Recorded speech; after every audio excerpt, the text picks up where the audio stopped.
Bruh.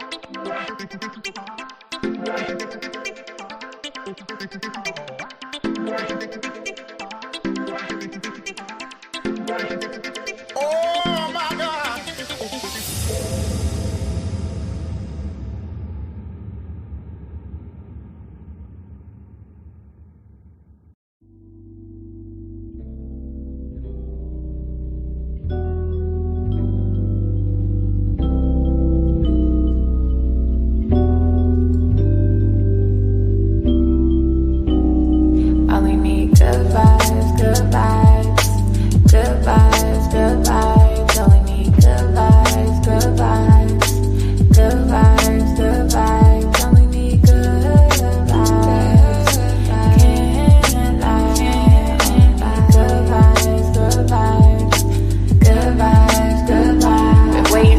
I'm going places, can't fake it. My heart is so cold, my energy is contagious. All the pain, I can't take it. I'm staying grounded and graceful, cause I know everything that I've been through only made me count my blessings daily.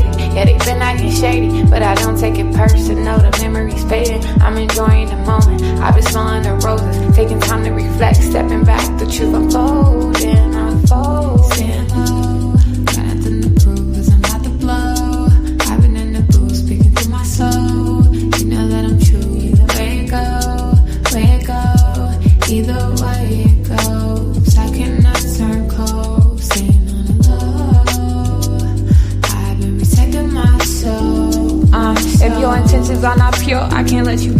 close, cause I'm vibrating high. Ain't got time for your ego, these niggas quit to turn me back. Acting like the amigos, he never cared in the shows. Wasn't with you at your lows, assuming that you gonna fold. But baby, I've been growing ever since I let you go. And I've been doing better, and I know that hurts to know.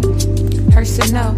Only good vibes around me, and that's for sure. Only good vibes, good vibes. Good vibes, good vibes. Only need good vibes, good vibes. Good vibes, good vibes. Only need good vibes. Can't lie. Only need good vibes, good vibes. Good vibes, good vibes. You see me searching for my inner peace. I've been learning more about myself and my purpose. Truth always come to the surface. Was hurting, but I had to heal. Releasing all the pain that I always held. Been going through some changes, I'll make it still. Protecting my soul to keep it real. Only need good vibes, good vibes. Good vibes, good vibes. Only need good vibes, good vibes. Good vibes, good vibes. Only need good vibes. Can't lie. Only need good vibes, good vibes. Good vibes, good vibes.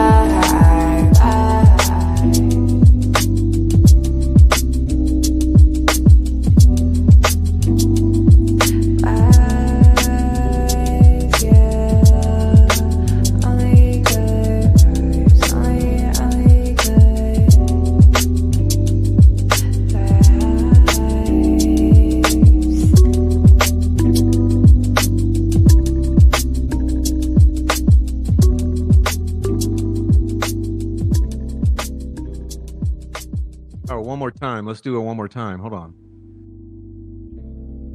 Welcome, everyone.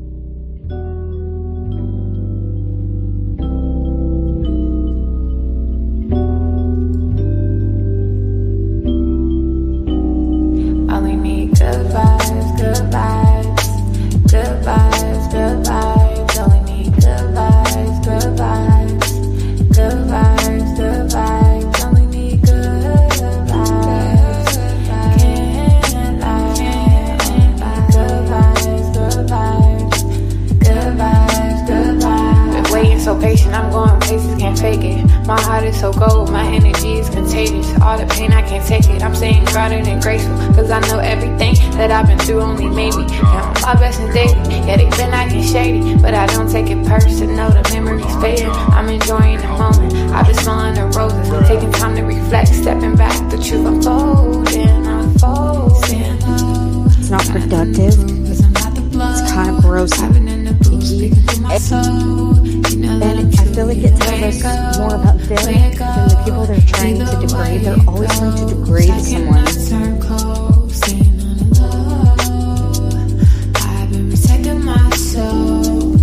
If your intentions are not pure, I can't let you get too close, cause I'm vibrating high. Ain't got time for your ego, these niggas quit to turn me back. Acting like the amigos, he never cared in the shows. Wasn't with you at your lows, assuming that you gonna fold. But baby, I've been growing ever since I let you go. And I've been doing better, and I know that hurts to know. Hurts to know. Only good vibes around me, and that's for sure. Sympathizing fucking terrorist. Good vibes, good vibes. Only need good vibes, good vibes. Good vibes, good vibes. Only need good vibes. Can't lie. Only need good vibes, good vibes. Good vibes, good vibes. You see me searching for my inner peace. I've been learning more about myself and my purpose. Truth always It's not come to the productive. surface. It's kind of gross and icky. But I had to And heal. I feel like it tells us more about them than the people they're trying to degrade. They're always trying to degrade someone. Protecting my soul to keep it real.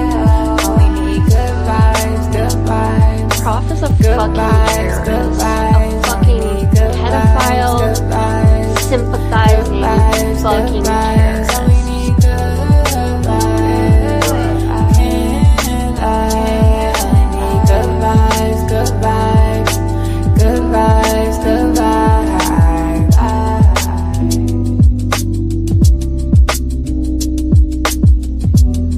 It was our job to help law enforcement.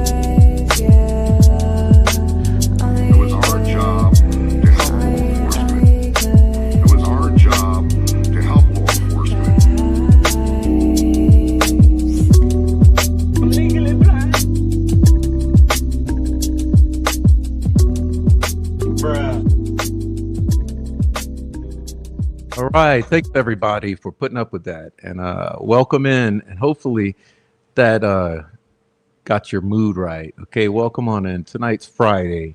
It's November 21st already. Can you believe it? Close to Thanksgiving for those of you who do the Thanksgiving family thing.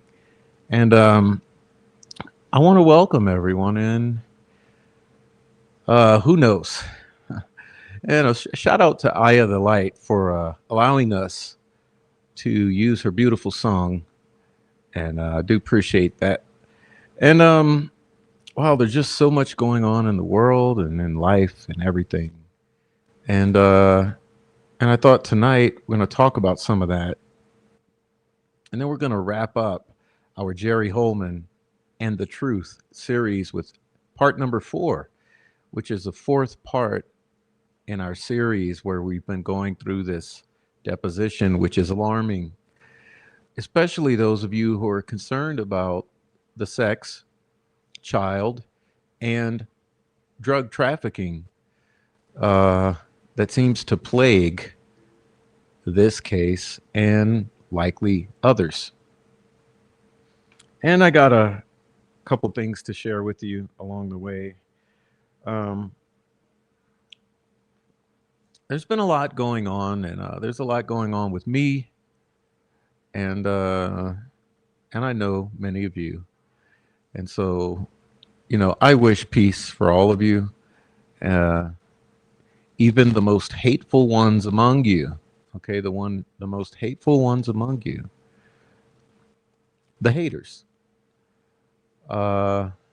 Self-reflection is good, so hopefully there's some of that, and you come away from it a better person, with a little more peace, a little more sanity. But anyway, I guess I'm almost forgetting to say hello to everyone before we come in and get rolling. So I'll do that, and I'll just ask everyone to behave. Okay, can we handle it? All right. So let's see. I'm going to back it up and see who we got here. All the way back, we have Critter Mama. Critter Mama, welcome in tonight. Miss Pris 25, welcome in. Snoop Sleuth, welcome in. Caden Christian 2708, welcome. Deb 731. Lazarus Corbeau, Deb 731. Who's your daddy?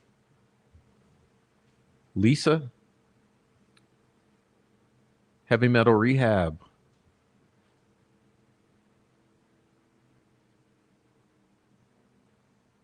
Jotun Yeager.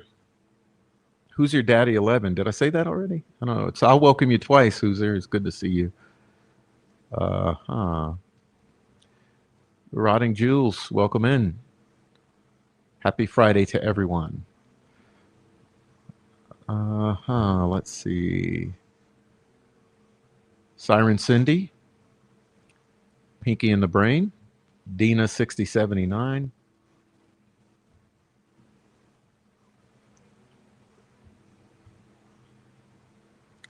Dom S.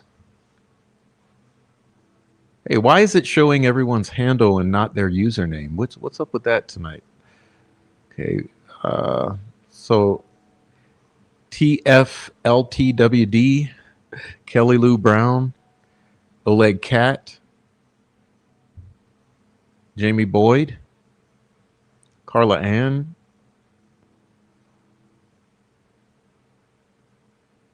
Dennis McKean, Heavy Metal Rehab, I'll say hi again.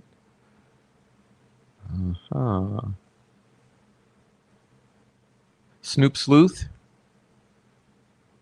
Christina.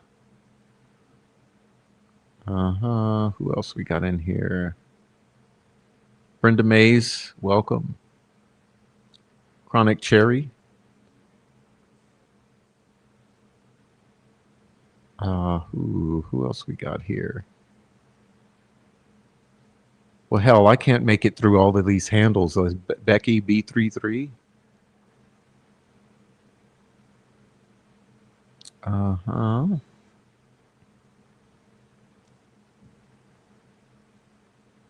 having a little difficulty interpreting these names, but we got a K Special. David Rogers, welcome, sir. Miss B 9196, Goddess.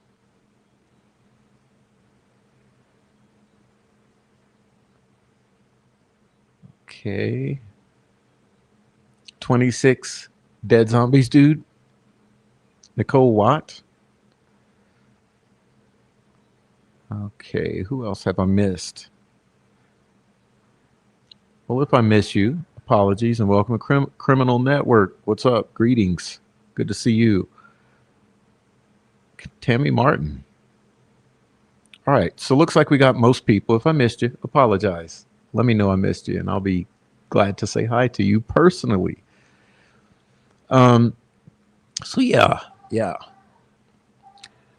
Woo, well, where do we start? I'm doing good, 26 Dead Zombies. Thanks for asking. Oh, your dog died a few weeks ago, adopting a greyhound. Well, I'm sorry to hear that, and I'm also glad to hear that. So good luck with the greyhound. Yeah, it's difficult interpreting these handles for the most part, but it's okay. And anyway, it's a Friday night, so thank God it's Friday. And like I said, it's a good old approach to Thanksgiving week. Okay, now it's pretty interesting because I don't know, I follow the markets, and they're absolutely tanking right now. Everything is down. But sometimes I like the analogy, I guess. It's a useful analogy, because sometimes when things are down is your greatest opportunity. And I think Warren Buffett has this turn of phrase where he says, when people get scared, he gets greedy. And when people get greedy, he gets scared. And when you're dealing with one of the most successful investment strategists of past century, it's good advice. And so I would flip that into this community and say, when things are down, there's somewhat of an opportunity. So for instance, for me as an investor, this is when you buy. When things have absolutely bottomed, which I don't think they've bottomed yet. I think we're near a bottom. But when we're near a bottom, is a golden opportunity to take hold of things and transform them. And that can be likened to alchemy. When you say transmutation is the key to the process, where you take something that is base and you transmute it into something that is precious. And I think that is a great way to look at all things, but especially with these downward vibes in this community. And this is going to be somewhat of the jumping off point for what I want to discuss tonight, because not only Delphi, but this whole true crime community, if we want to call it that. I mean, I don't call it that. There's no sense of community. I mean, it's plagued by disinfo agents, chaos agents, narrative control agents, and bad actors in general. But if you were to use such a term as true crime community, I would say that this true crime community is absolutely plagued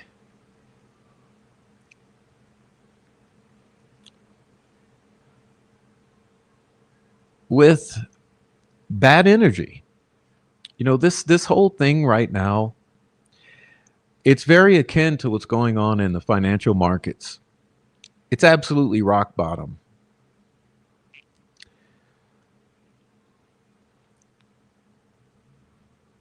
Now, it's interesting because I've warned and warned and warned. I've been trying for a good year to warn and say that I'm not going to keep doing this. I'm not going to keep doing this. I'm not going to keep doing this when the community and the creators fail to hold accountable those who are doing the wrong things.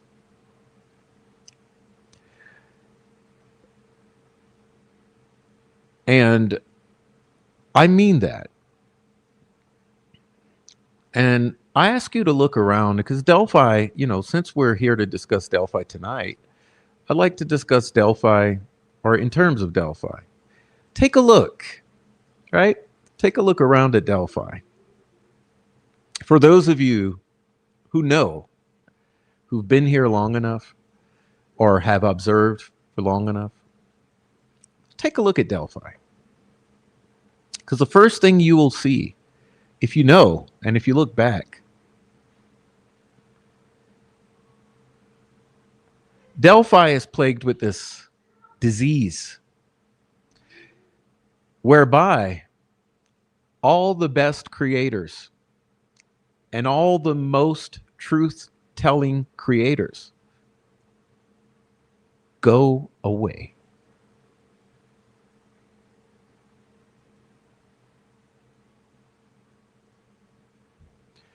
Who's left?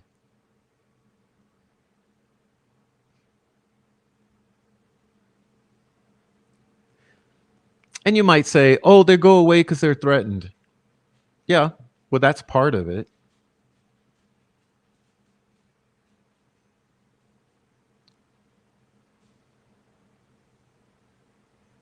But it's more than just the real life. Because, obviously, what they do to the best creators, the ones who tell the truth, and they have done for 7 years, 8 years now, they do go real life on them. Contacting your family members, contacting your employers, harassing you with the police, and on and on and on. You know what they do. But it's more than that. You see, because what happens is the community, quote unquote, fails to appreciate, to support, and to go to bat for the best creators. That's why every good creator leaves. So yeah, the troll farm's to blame. The Indiana locals are to blame. The chaos agents are to blame. The narrative control spinners are to blame. But you know who's else to blame? The very people who consume this content irresponsibly.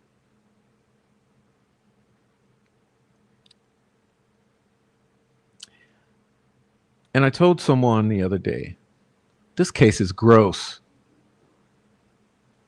It's gross. The amount of yuck attached to this case is disgusting. It's like a dark cloud. It's actually more than that.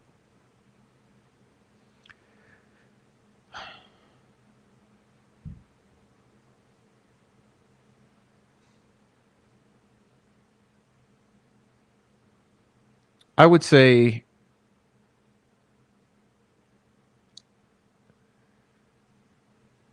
let me get my thoughts together here because I'm losing the words. Toxic. There you go. I would say it's toxic. And I think what a lot of people who irresponsibly consume fail to understand is that the toxicity is a quality of life issue for the creator.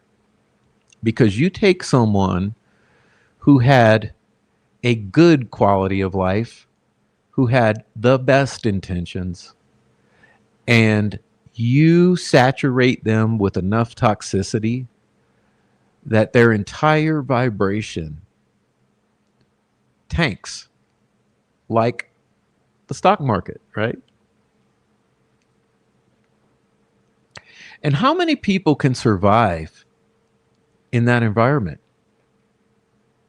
without reason eventually taking hold and the survival instinct kicking in and people saying, you know what? I'm not going to allow my life to be saturated with the ick of Delphi. And that's why you've lost every single great creator that has ever come along and told the truth as best they could about this case. And like I said, you're now on the verge of losing another one.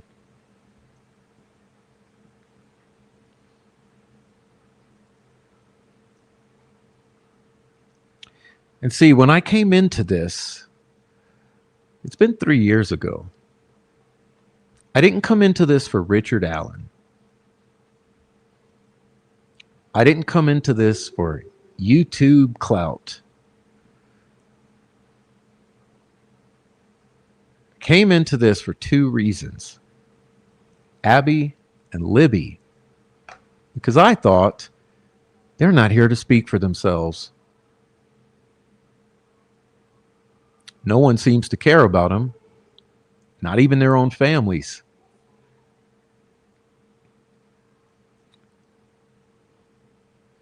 And I had been haunted for years by this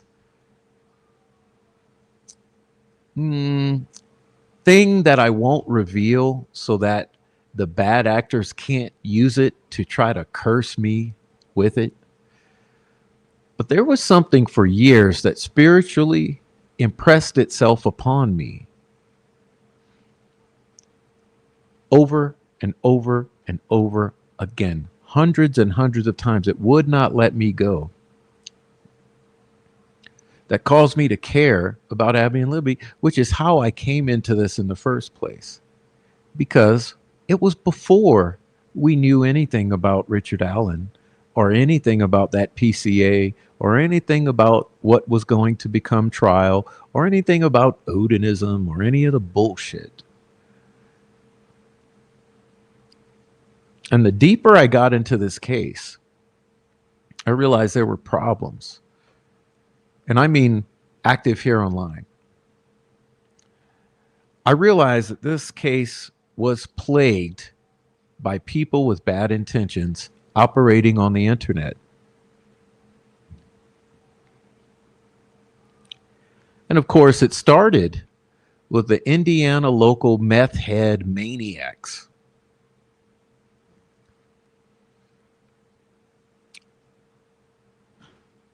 They're the obvious ones. I've mentioned it many times before. They come at you very obviously, very brutally, very low level.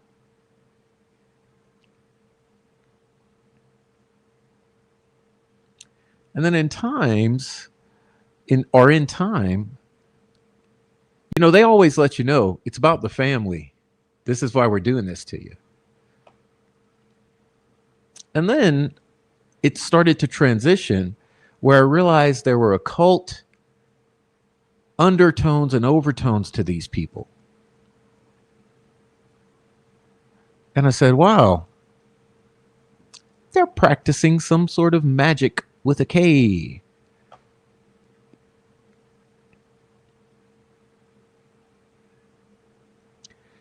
So they do it on that level. And then they do it in real life. You know, they come after your family and your kids and all this.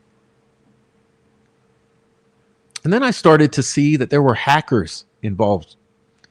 I said, why do we have hackers or people that are highly involved in being computer programmers and technical people people who can write code.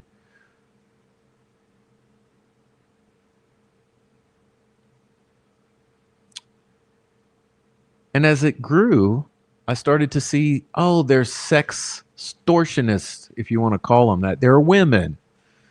Okay, they're women. And they use the women in a similar way, okay? Because the women who got a little left to them, you know, say they're under 50, they send the women around to try to sabotage and entrap all the creators.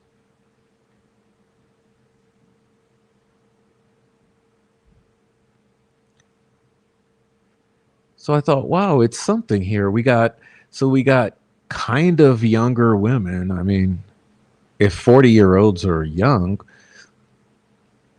30-year-olds, 40-year-olds, we got younger women who are going around the community trying to sabotage creators.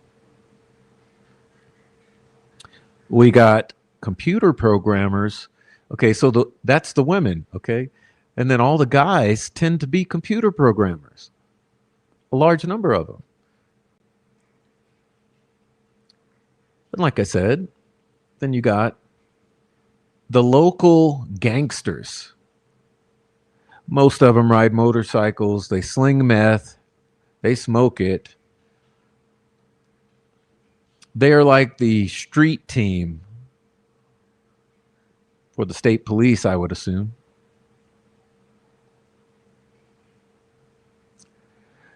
So we're out here and we're trying our best to do all we can, as complex as this is, to first understand it. Remember when the defense for Richard Allen got on the case and I said, there's absolutely no way that in 2 years they'll ever be able to understand this case, because it's going to take 4 just to wrap your mind around all of the information, because this is an information dense case.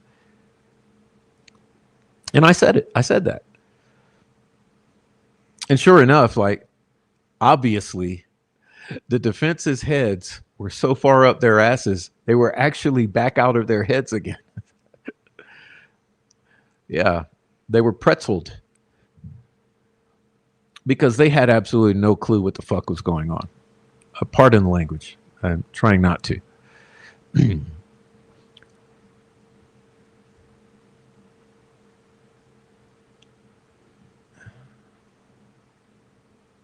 But that being said, it takes you some time to be able to just basically understand the basics of the case, because you have to weed through all of the disinformation, all of the lies, all of the pointless stuff, right?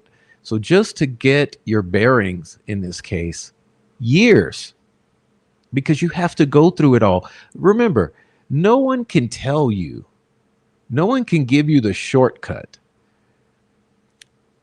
In order for you to actually understand, you've got to educate yourself. You have to go out there and you have to educate yourself. You have to go through the process.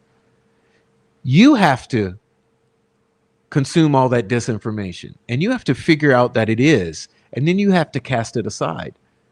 And you have to hear everyone's perspective, and you have to see who was full of it and who was not. You have to go through all of those first 5 years of screenshots before Richard Allen's arrest and remember all the community was saying. You have to weed through all of that.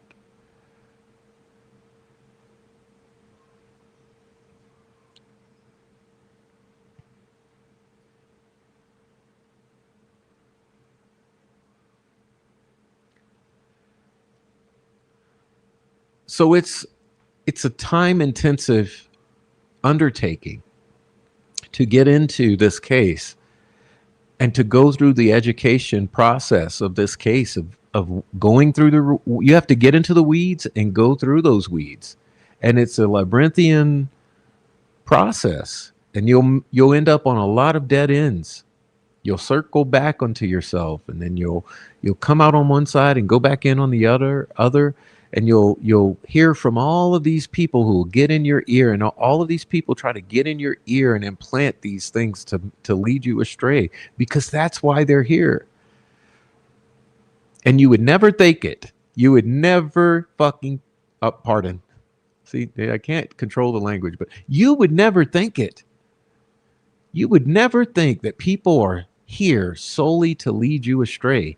And the more accurate you are and the closer you get to what's important, the more of them will surround you.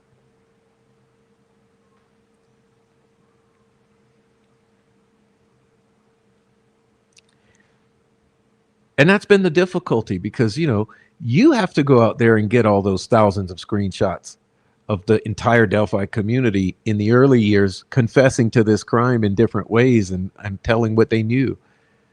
And then you have to go through the information and figure out, make heads or tails of it or whatever. And so in that way, I can understand that so there's excitement. Okay, so what I'm trying to convey, I can understand that there's sort of a challenge here, because this is interactive. And a lot of people have come to this in order to engage, because they get this dopamine hit every time they get a new screenshot, every time they make a new connection, every time they find a new truck driver who was driving truck in 2017, and every thread in this case, every time they pull on a new thread, or they learn of a new thing, or they hear something they hadn't heard before, there's a dopamine hit, dopamine hit, dopamine hit, dopamine hit. So you got whack jobs. You've got so many whack jobs because they become literally addicted to that process. Which leads me back to what I was saying. Because it becomes entertainment. It becomes an addiction. It becomes an adventure.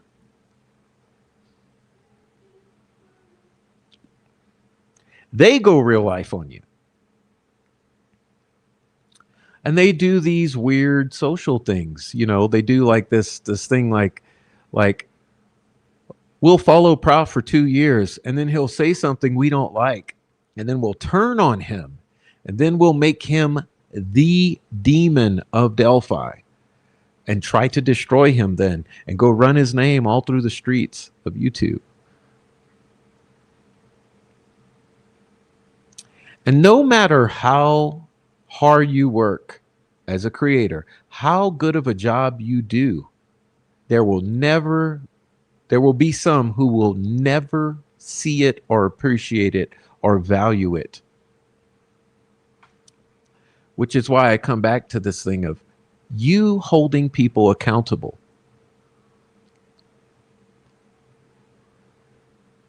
For instance,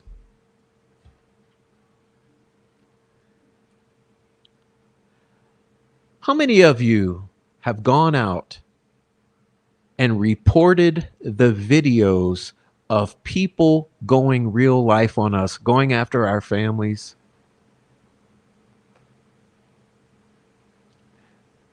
The people calling me a pedophile regularly here on the YouTubes. How many times have you literally gone and reported that video or those videos?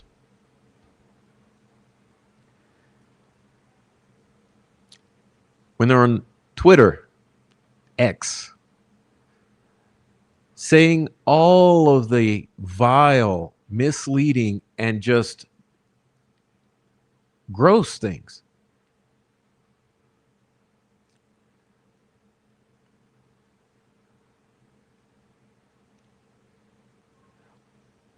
Or if you see someone presenting misinformation, there's a channel here that I call Misinformation Central. How many times have you gone to correct them on that? When you've got dingbats literally presenting to you bad information, false information, disinformation and misinformation. How many times have you gone and corrected them vocally at risk of being banned from the chat like they like to do you? And then there's the financial support, because you've got to understand the people who have dedicated their lives to this, it has consumed hours of their days for years on end. I would say probably less than 10% of my entire viewership has ever sent $1 to the Buy Me a Coffee or the Cash App. And like I said, because it's this dopamine hit, it's so common that people want to go watch everything. Because hey, if no one else is on and someone else is on, they want to go watch that.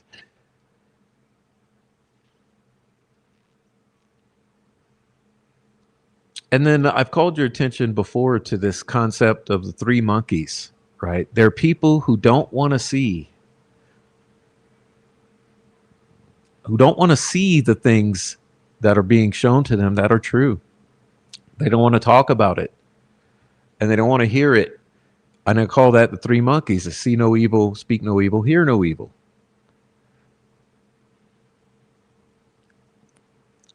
Three monkey syndrome. And I face that. And this is what that's like, okay?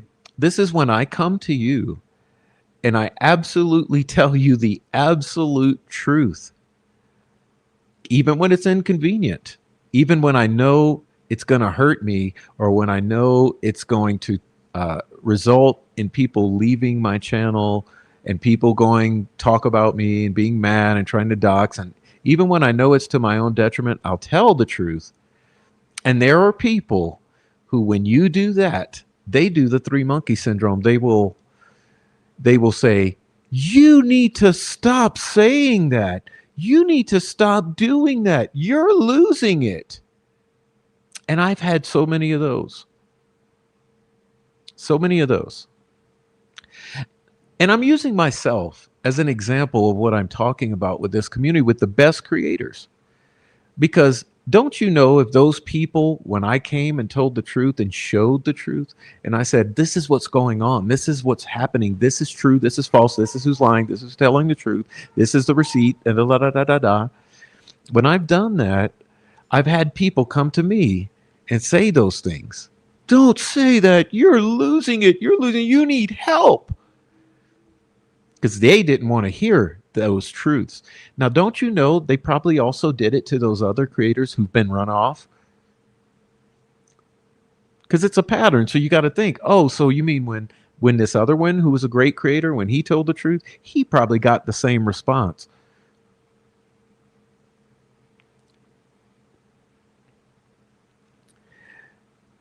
And that's what I mean about a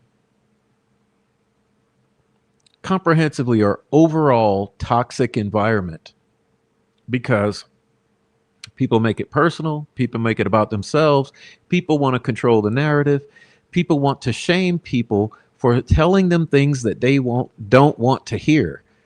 And hey, I'm not here to tell you what you want to hear. That's been the most funny thing, because I always say that I sit here in my little channel and I say what I want to say. And it's just so funny that people seem to have such a difficult time with it, as if they have to, as if they're, what's the movie? Clockwork Orange. People act like they're clockworked orange, like you're strapping them into a seat, prying open their eyeballs and making them watch this. And no one has made you watch any of this. You watch if you watch, you don't if you don't.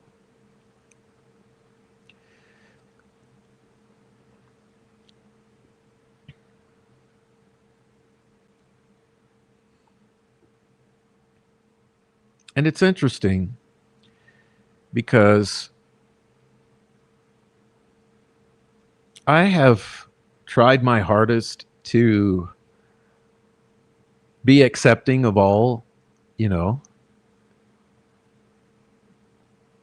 I don't like getting involved in your beefs. So if you guys have beefs among each other, I don't even like getting involved in that. I just tried to do what I wanted to do, tell the truth in the way I wanted to tell it, and try to help because I figured, hey, one thing I'm good at is complexity. Like I said, I'm not going to say much about my life because the whack jobs like to target when you give them anything new about yourself. So unfortunately, I learned my lesson in the early year or two, in the early years, that you don't tell them anything about you, your past, your life, or your health concerns, or your relationships. You don't tell them anything at all personal, because if you do, and if it's something new, well, they're going to add that to the stack of weapons to hurl back at you. So, sort of in a catch-22 that I can't even make analogies, but I'm very, very, very good at putting together novel solutions for complex problems. And some of you might know what that means in terms of my history, and some of you won't. But I'll tell you this. One thing I know about myself, I am extremely good at coming with novel solutions to complex problems through intuition and deduction and logic. In other words, the answer becomes what it must be. And Delphi is that complex that it takes someone like that. So I thought I could contribute to this community and to this truth telling of this case using that skill. And it really has not been appreciated much. Even this year, you'll remember back to the cranks. Now remember, the cranks absolutely lied to you about their involvement with releasing the Bridge Guy video, which appears to be a falsehood. Okay, that video has zero hallmarks of authenticity, right? Of legitimacy. But those cranks presented it to the world in lieu of the court doing so. And then they lied to each and every one of you and to their own followers and to the entire Delphi community.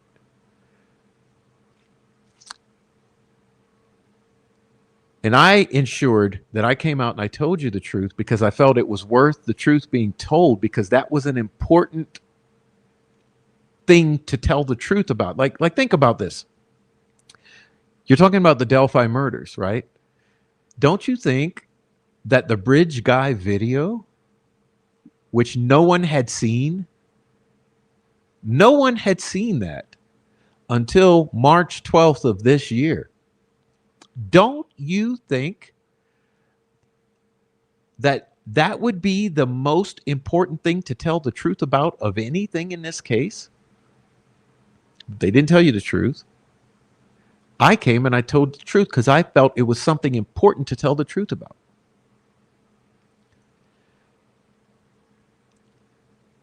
Of course, they hated that.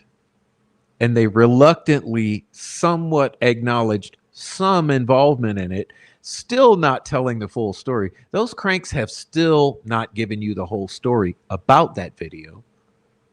You got half answers to very serious questions about that.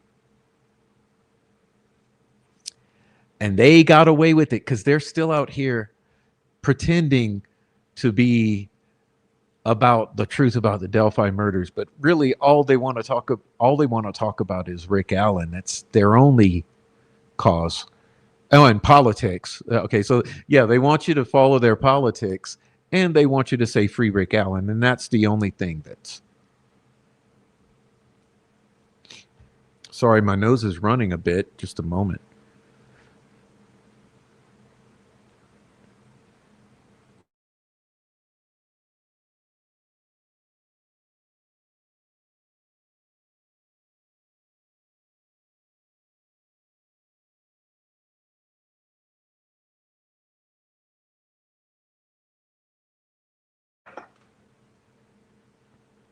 Yeah, thank you. But, you know, this is an example that I'm giving you.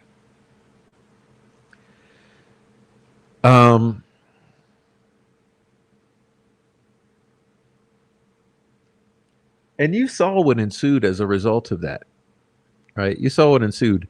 What ensued was more than 6 months of absolute chaos because they were upset that I exposed the truth.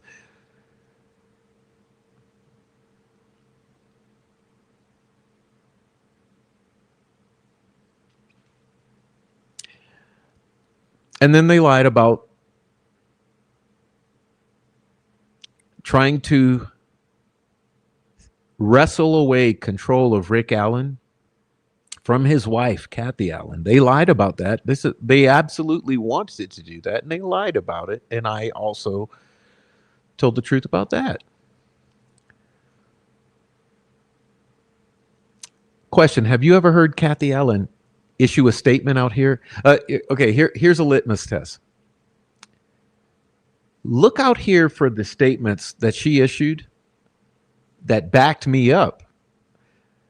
And then look out there and see if there are any statements that she issued that countered what I was saying. Enough said. And then they lied about the money.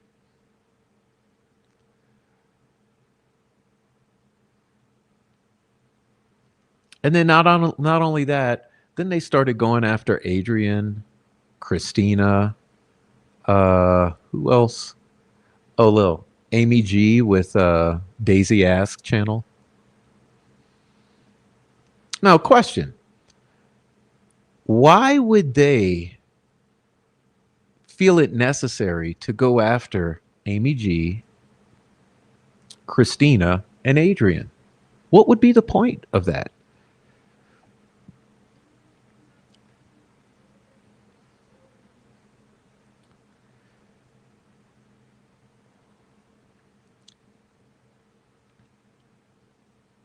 But it's a toxic stew, you see.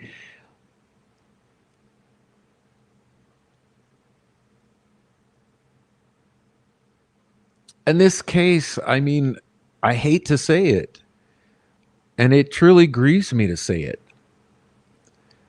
But the truth is, there's zero incentive to do this. Or I should say, there's zero incentive to keep doing it. Because all that's come from it is stress, hate, yuck. And what has it done for Abby and Libby? You know? What has it done for Abby and Libby? This is a genuine question. Do you think those girls being bubbly young girls that they appeared to have been, do you think that they would be happy with this being the result of people responding to their deaths? Do you think that they would be happy with this level of toxicity, hate, death threats?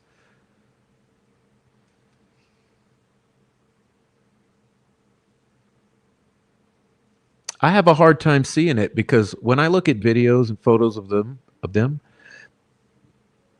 they appear to be like your typical bubbly teenager. Pretty sure they think it's absolutely gross that this is what it's come to.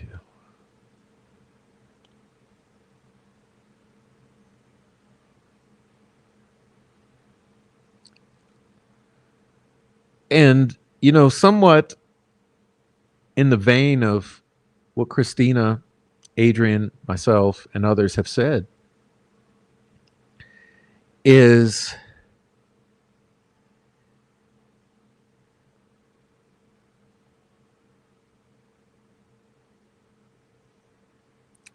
the effect of all of this in this public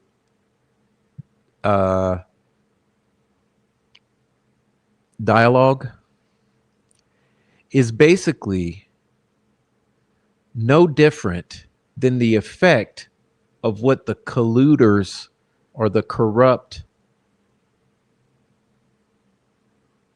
people in Indiana have done. So if you look, okay, first we have to make a baseline agreement here. Number one, we have to agree that Rick Allen was wrongfully convicted and railroaded, period. If you don't agree with that, you shouldn't be here in the first place. Okay, sorry, no, still running, just.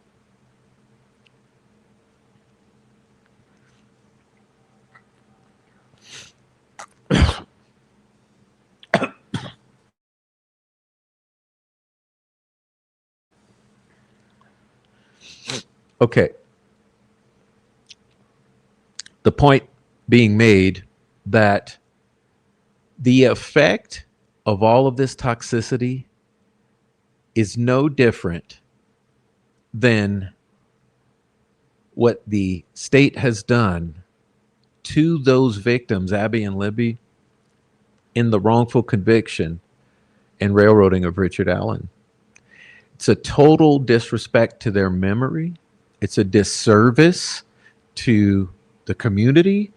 It's an absolute travesty and miscarriage of justice. And it's basically, it's like going desecrate the graves of those two girls. And that's what the state of Indiana has done in this wrongful conviction and railroading of Richard Allen. And that's what these toxic people have done on this internet in the online dialogue or discussion of their murders. And how do you feel about that?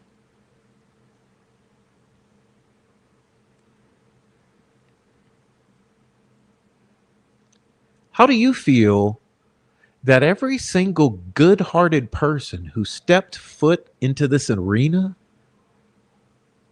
has left because of how disgusting it is?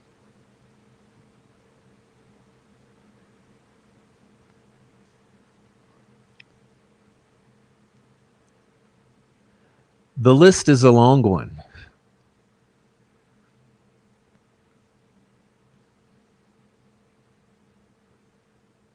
And it's really sad.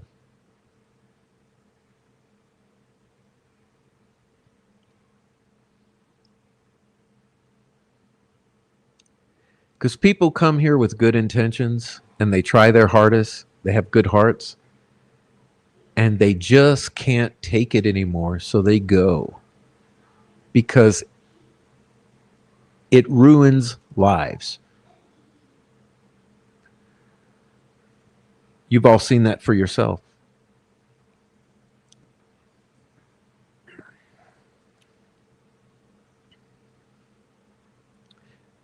So this is what I mean, that there will be changes.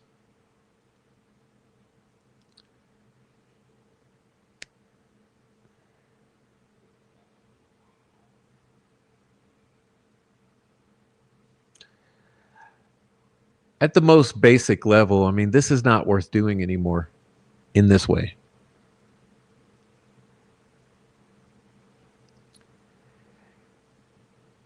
And I've been thinking about how what I'd prefer to do is probably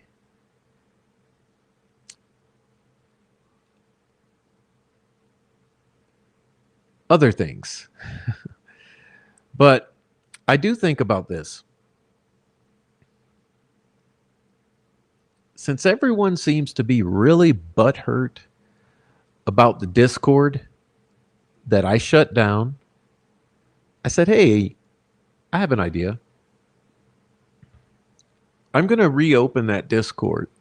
Yeah? I'm going to reopen that Discord, but not to anyone who was ever in there before. No, not for you guys. No. I'm going to reopen that Discord for new people to go in and see it and then to build from there.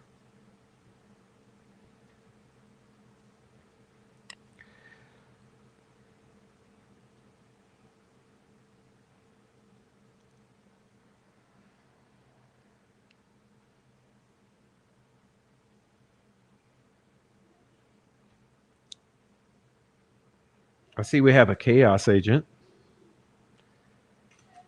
You see what I mean here, though?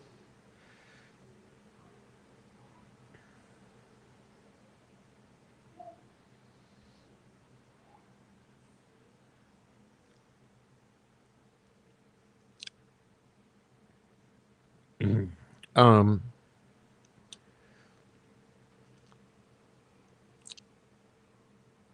I do like the Substack. So that's going to still keep going. And despite what you may think, it's just been a long time in the making, this next project that I'm doing there, but that's going to be forthcoming. It's just about done. So Substack is a thing. Discord is a thing. And I don't know. YouTube, I feel like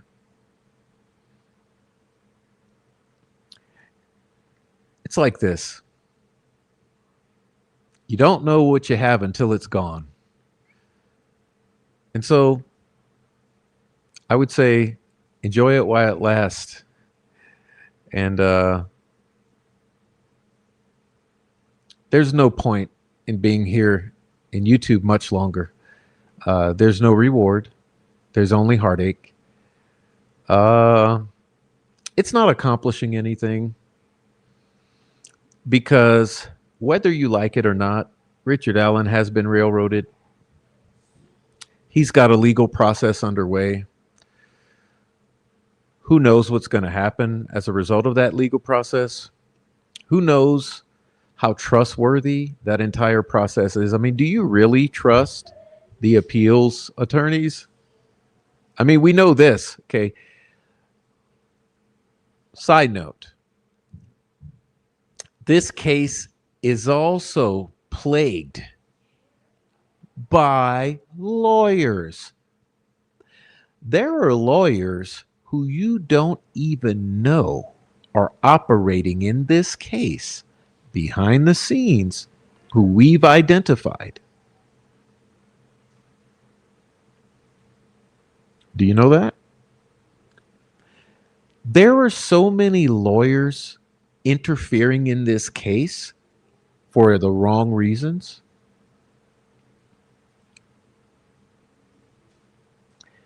Promise, there are lawyers you've never heard the names of, but you will. That's one of my promises to you. So you got lawyers having their hands in this anonymously? The hidden hands?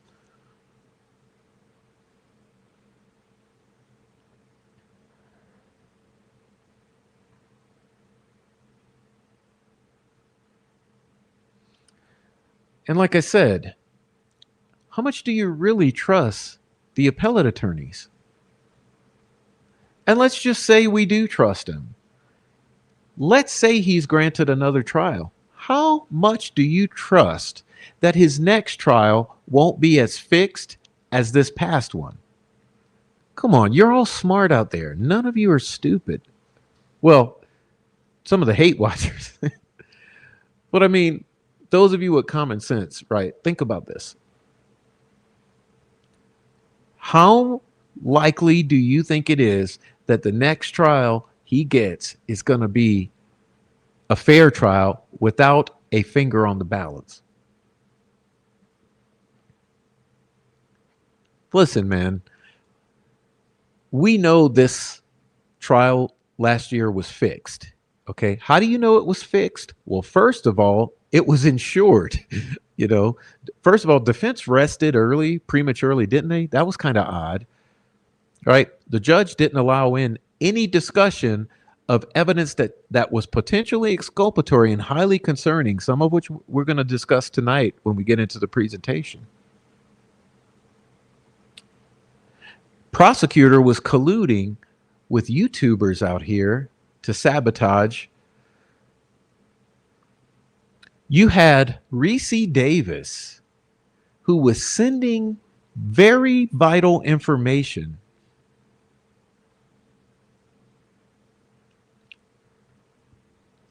this trial was fixed, okay?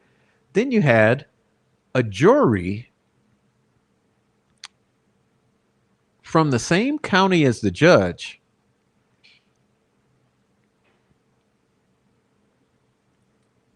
that is hard to believe was not compromised. Because just think about this. How do you have such intelligent, penetrating questions from the jury? Okay, point one. But yet, the jury come back with a unanimous guilty verdict beyond a reasonable doubt that Rick Allen was guilty. The jury was fixed. Secondly, think about this. How do you ever have a jury that after multiple days of deliberation, it's down to 3 or 4 not guilty, the rest guilty? How do those 3 or 4, if they truly believe he's not guilty and reasonable doubt has not been surpassed, how in the world do you ever get to a point where those 4 jurors who are saying not guilty after days of deliberation, how do they suddenly just flip and say, oh yeah, he's guilty?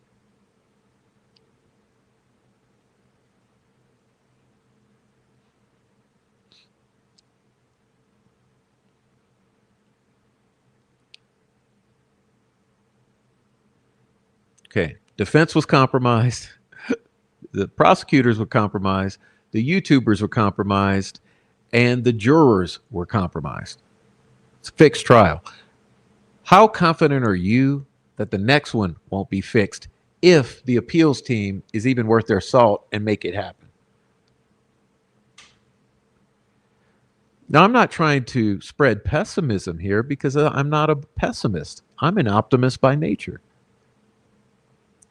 But I'm a realist. Realistically, how likely do you think it is that even if the appellate attorneys are not compromised, that the next trial won't be? This is looking bad. And this is what I mean by, is it worth being out here ruining your quality of life, ruining your life, ruining your peace of mind, your sanity? Is that worth any of this when we know that next trial is going to be fixed? And what effect is that sacrifice going to have?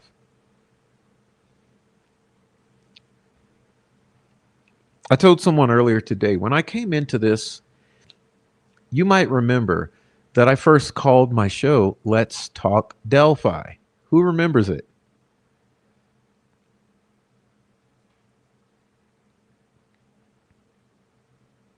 You guys should know that.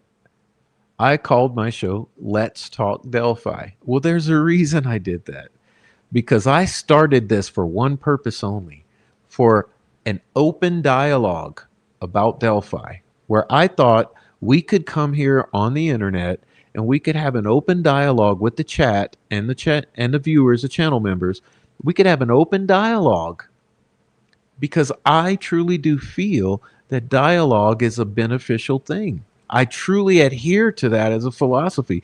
There's nothing wrong with dialogue, even when you differ with people. Dialogue is a constructive concept. Without dialogue, what we turn to monsters,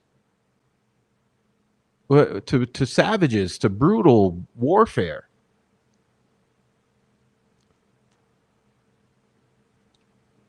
And let's see, if I rewind, okay, my open dialogue lasted 19 episodes.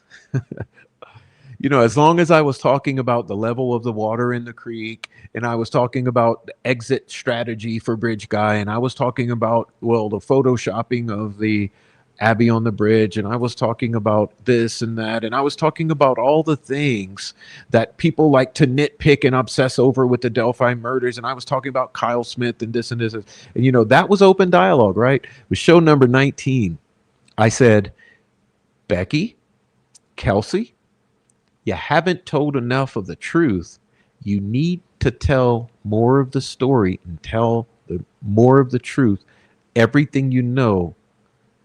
That was show number 19. And that's when open dialogue stopped and warfare began. And the whole objective was to run me off of this channel. Now, imagine yourself in my shoes. Imagine you came here to have an open dialogue about this case in the public sphere where it should be allowed to be had. Remember, every person tied into this crime and this family is considered a limited purpose public figure, open to scrutiny and public dialogue. We should be able to be out here and have that open dialogue. Yet, the moment I said those two names, that was shut down, and the intent was to destroy my life. Now, what do you think about that?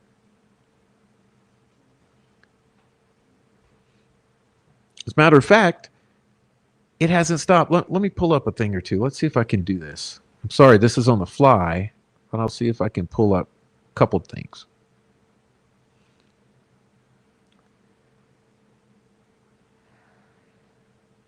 Let's see.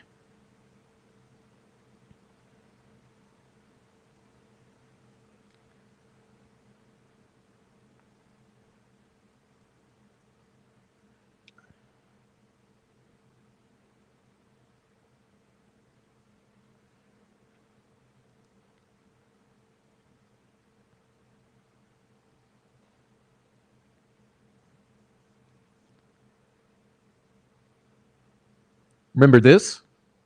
Dear pedophile, yesterday I am being informed you went in on a lady named Madeline. After chuckling who you think you were laughing at, we decided pedophiles like yourself, your son, and your two brothers need to be exposed. I have a lot of content regarding you. Get ready for your copyright claims as I will be digging deep into your life and your content. I'm about to start exposing your followers too. The person who wrote that comment as well was you. See, Prof, I have you right here. Keep mentioning Delphi and the Patty family the way you did. And I'm going to reach out to some friends, and the next live will be your end. Allow me to introduce myself and my friends on YouTube.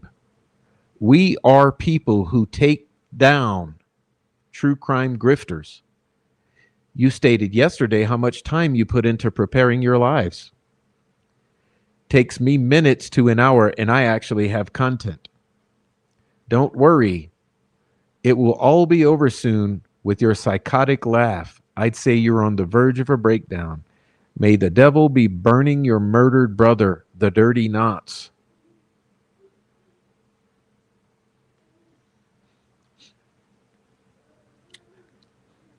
Highlighted portion. Keep mentioning Delphi and the Patty family. Patty family.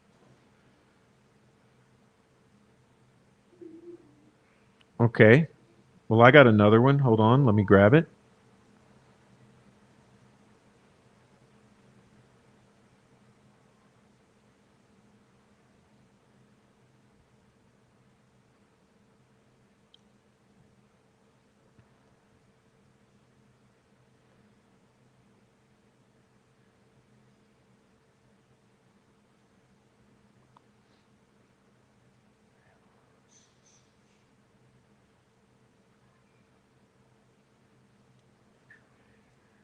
Let me get it.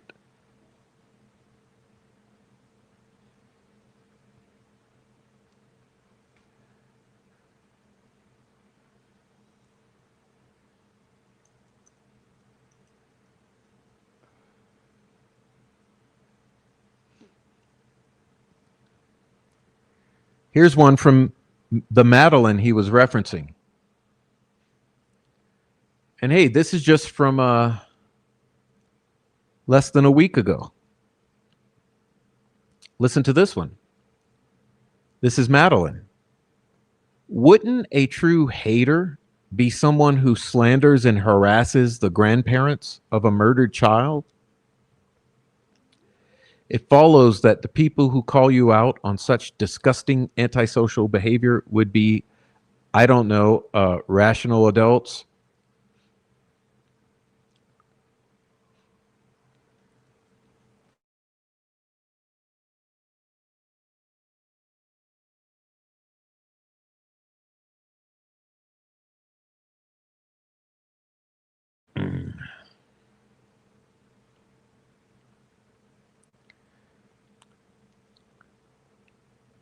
Someone who slanders and harasses the grandparents of a murdered child.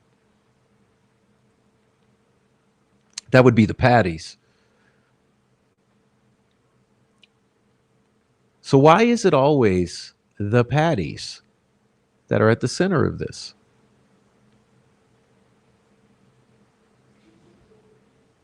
Surely you remember the Chomo stating that there were multiple hits on Richard Allen and that Becky Patty said, oh no, I don't want him killed just yet. I want him to suffer a little. Maybe I have to show that one too, just to remind you that I'm not lying. Let's see if I find that one.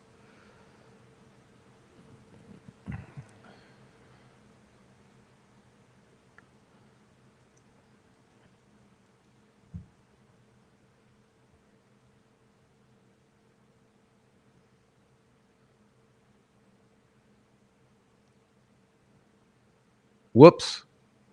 Wrong one. Hold on.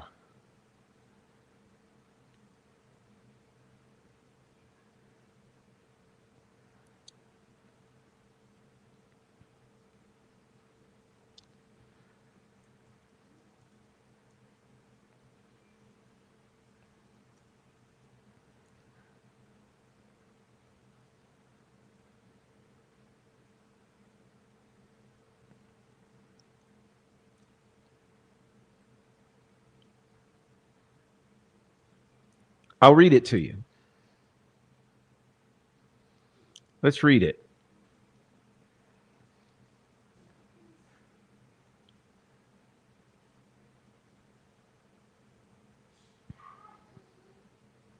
It says this.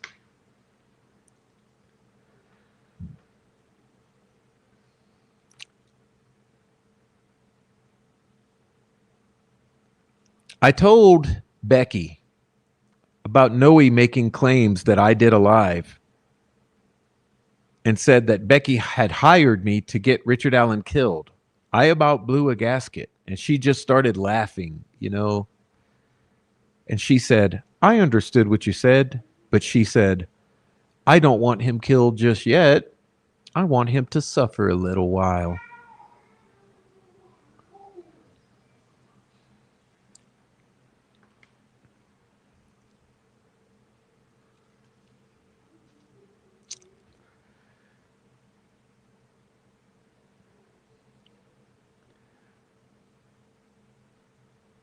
And I guess since I'm showing screenshots, I can show one more. Let's see.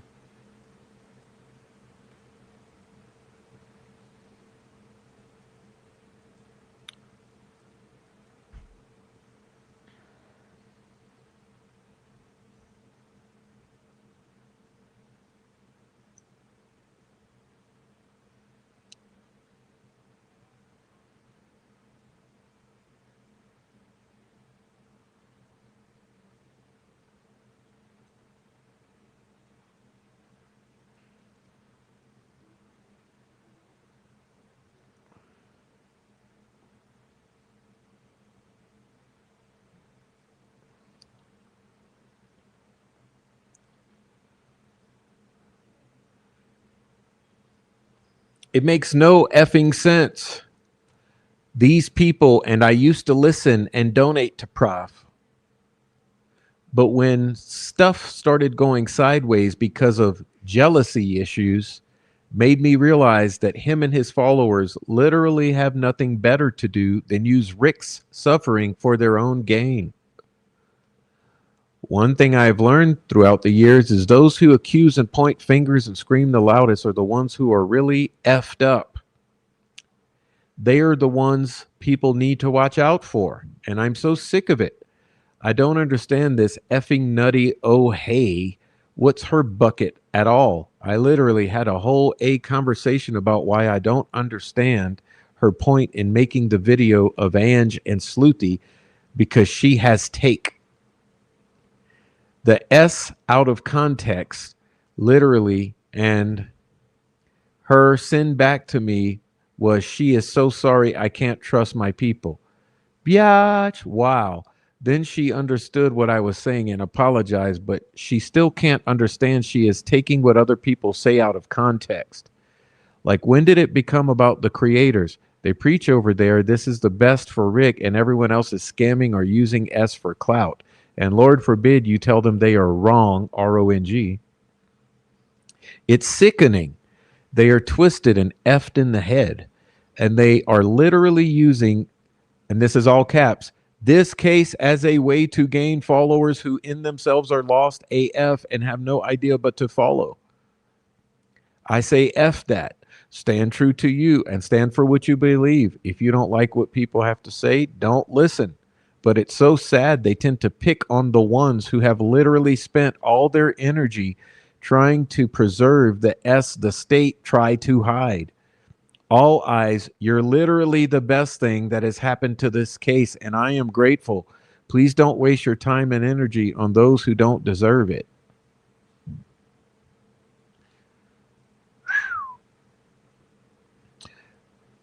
This is what you call victim blaming. What she didn't say is, hey, thanks, Prof, for telling us all the truth about what these cranks were doing since trial ended. Because, I mean, let me not fail to mention that I haven't yet told you all they were doing before trial started, which was basically leaking everything on the face of the earth. You know, they're leakers. And they've been leaking since sentencing, leaking discovery, which is a bad thing overall. And when I called that out, of course, I was also the bad guy, because how dare I say you guys shouldn't be leaking discovery, because Rick potentially has a new trial in his future, and that discovery needs to be preserved for a new trial, not leaked out here on the YouTube streets for clicks and views and clout.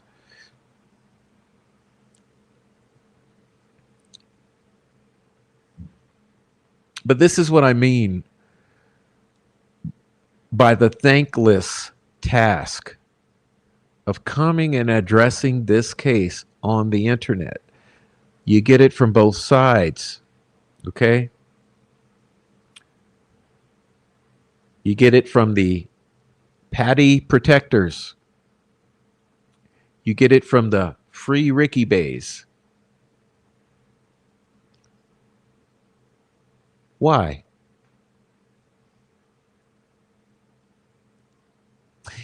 Even some of the most stupid, or should I say, most misinformed, misinformation spreading people who had been on this case, even they have left or corrected their behaviors so that they don't do that anymore. Think of the number of people who you don't hear much from anymore because they kind of just,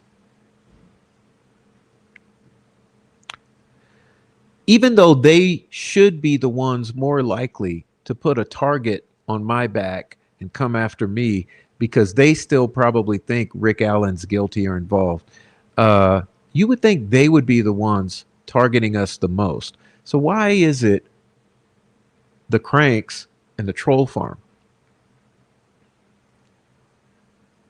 Thankless task. And like I said, the viewers, because that what you just saw there was a viewer. And like I said, the cumulative effect of all of this chaos and refusal to accept accountability and refusal to hold others accountable, the cumulative effect of all of that is no different than the state railroading Rick Allen. It's distracting. It's causing disinformation to spread. It's distracting and discrediting truth tellers. I think those are important things to keep in mind.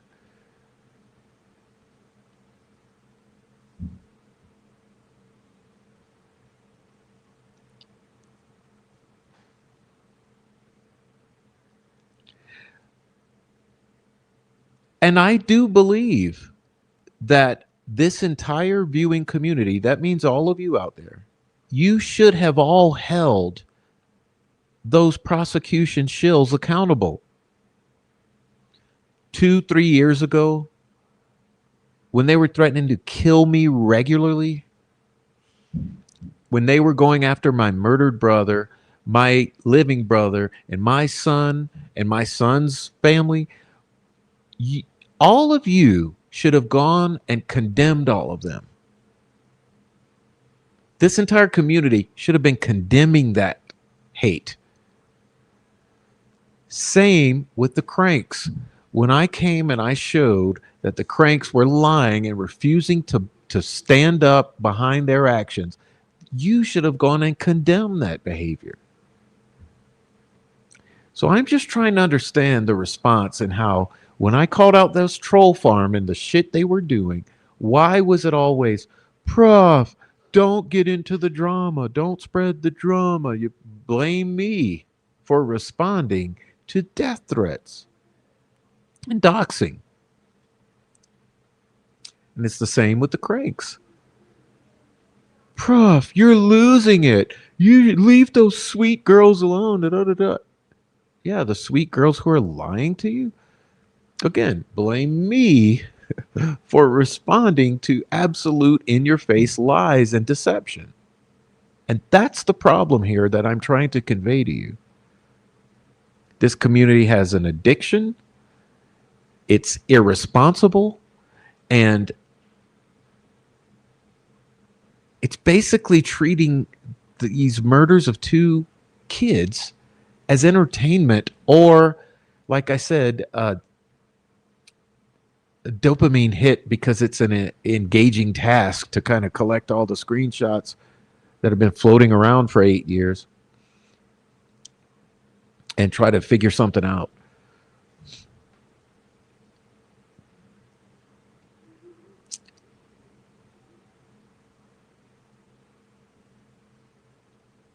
And I honestly don't see any corrective path forward, because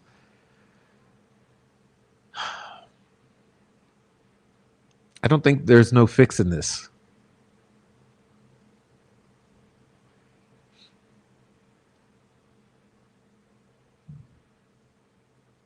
And as I mentioned, I'm talking about Delphi because it's what we're here to talk about tonight in the presentation, but this is beyond Delphi.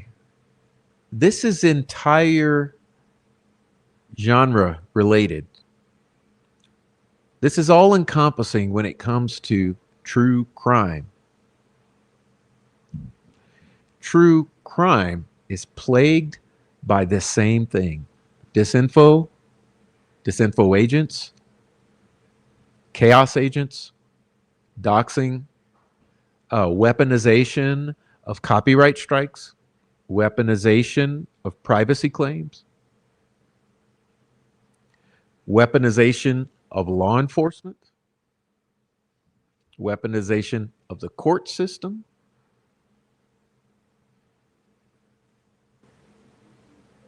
You see what I mean? That the society has to face the elephant in the room.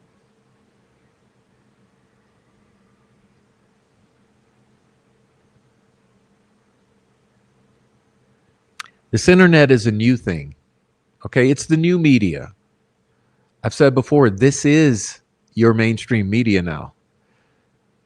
This is why they're here. Okay, you have to remember, why would they be here on YouTube? This ain't MSNBC or CNN or Fox or CNBC, right? This is just YouTube, right? But no, those institutions are irrelevant now. What's relevant now is the social media. This is where the real news is told. The real info is shared. This is the news. And they know that. That's why they're here. They don't have to be at MSNBC or CNN. That's handled. They have to be here, where there's still some independent voices.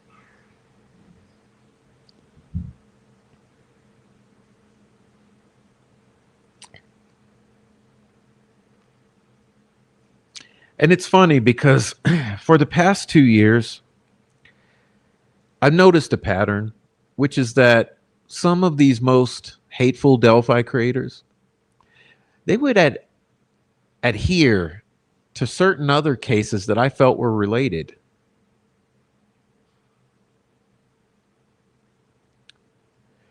And it's funny because as I zoom out and I look at the whole field, I see the same, that basically all of these cases that appeared to be related to some kind of cult activity or predation, those are all your cases with the PR or the narrative control or the trolling or the hate or the chaos agents, disinfo, misinfo, fake creators, fake mods.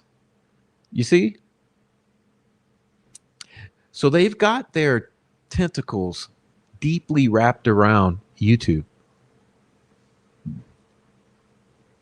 In all these cases, and you think of these cases that get the gravity or the momentum going, you know, think of the cases that are the ones people talk about, because that's where they are.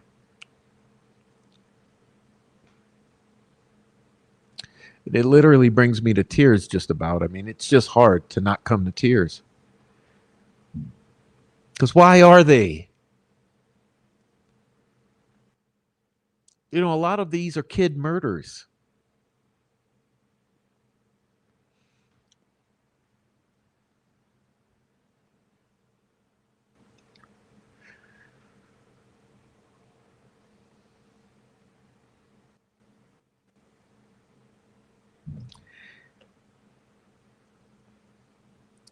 And this is what I am saying, that people are still catching up to what I was calling out a year or two ago. And it's important that you catch up, because it's not just drama. It's not just infighting. It's not just pettiness. When I said a year ago or two, this is the case, people didn't understand it. Some still don't understand it.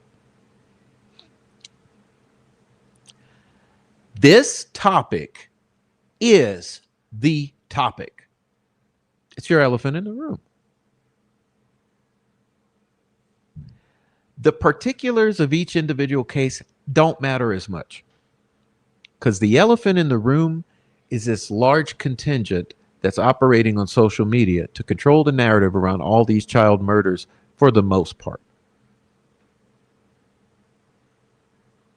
And you don't see it? Are you so hyper fixated on what time Betsy Blair did this or that you can't see the narrative control in Delphi?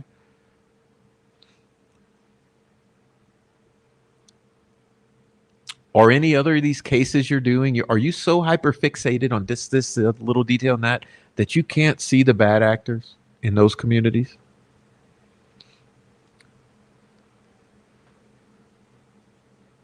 You have to be able to distinguish who are the independent operators and who are the controllers or the handlers in these chats and in these channels.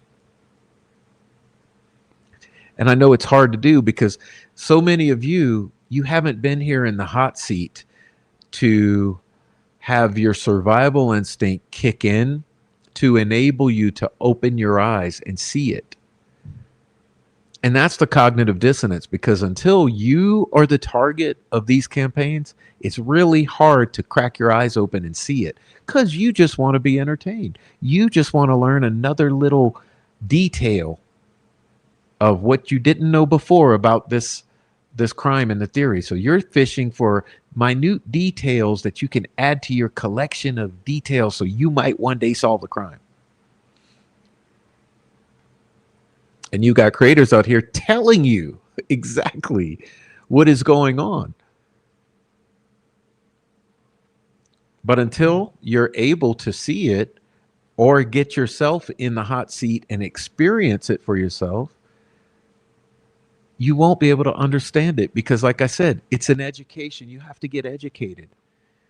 And hopefully some of you can see for yourselves vicariously through the experiences of others.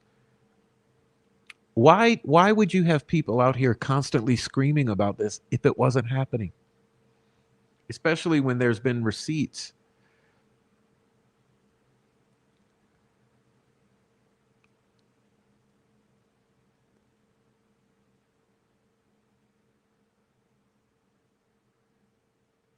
And see, in some ways, it's really analogous to what happened to Richard Allen.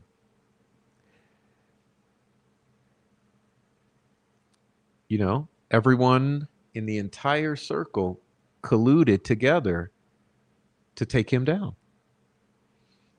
And so you'll see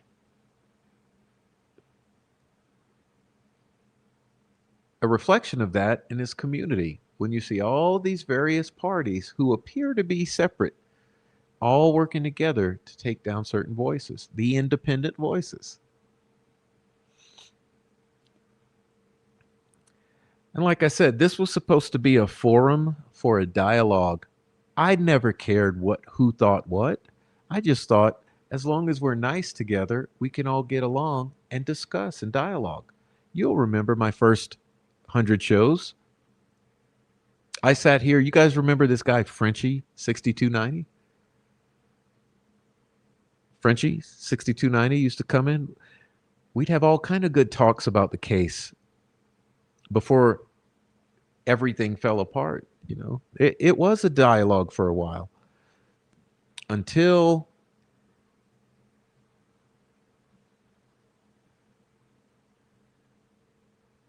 the attacks became so all-consuming that took a front seat.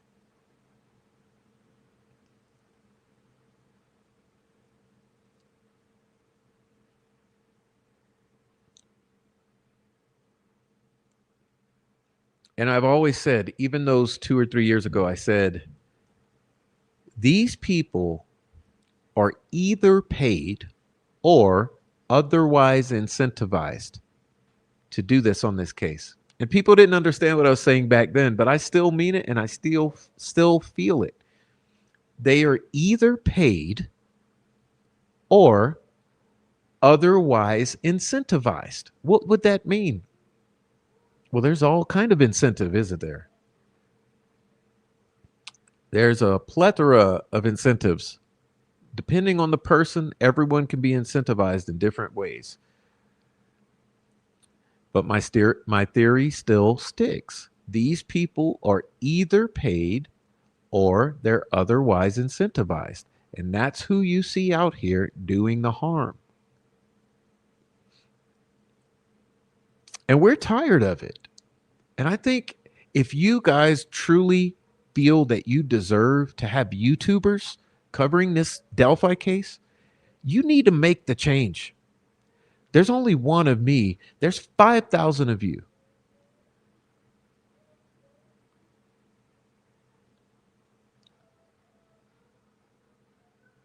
Are you happy with seeing Joe Lewis gone?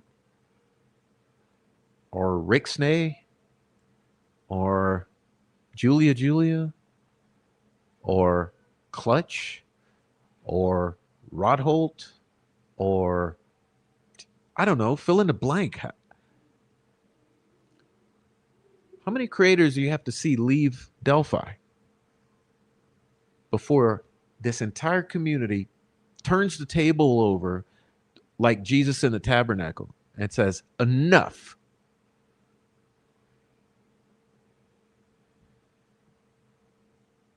Because if it continues, all you'll be left with is the disinfo agents that are here to serve you.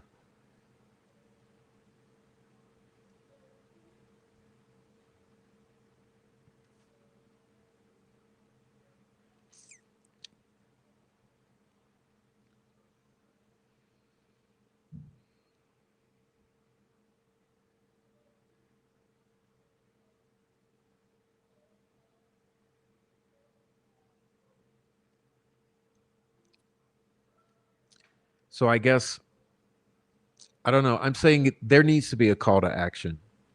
There does need to be a call of action. You guys, you need to be reporting. You need to be reporting. You need to be reporting. You need to be not engaging, not watching, not participating, not discussing. Then you need to be speaking out very vocally, consciously engaged in understanding and seeing it for yourself. If you think I'm here, sitting here for 2 hours, spinning my wheels, wasting my breath, you need to open your eyes and think, why would Prof be so adamant for 3 years that this is the problem? Why would he be? Do you think this is entertainment?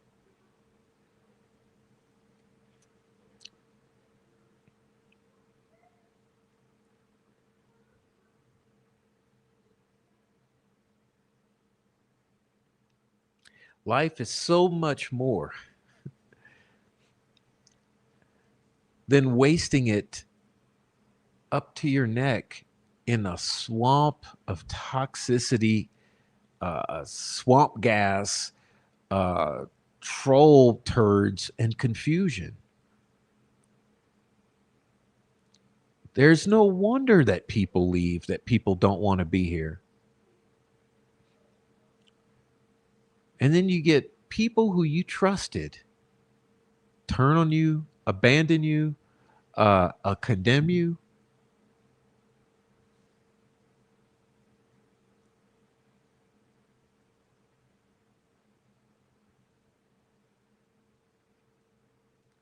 There's so many people who I could throw under the bus, but I just rather not get personal. But just in a general sense, that's what we face out here. Zero thanks. A bunch of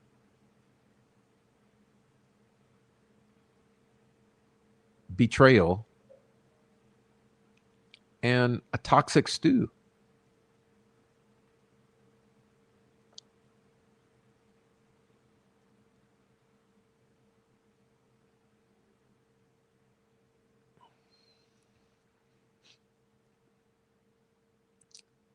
So that's what I had to say.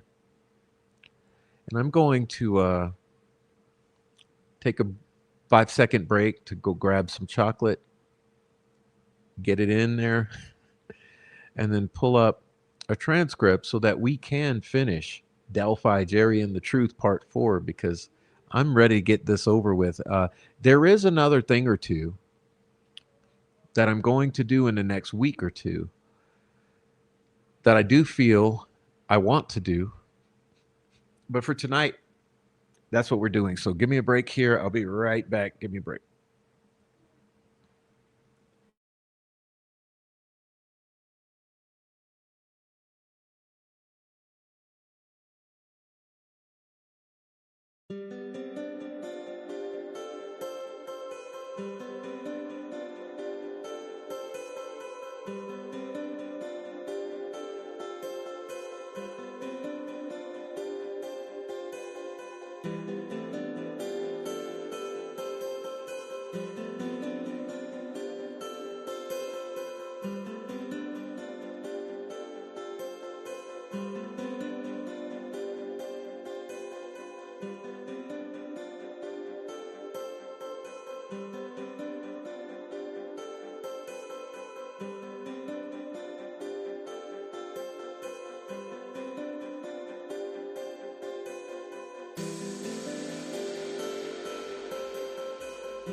All right. Thank you for being patient with that.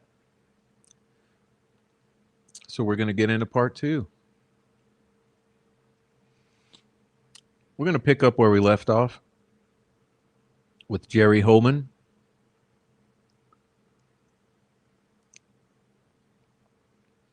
Remember that where we stopped, he had taken a break, or they have taken a recess here. This is line number 2.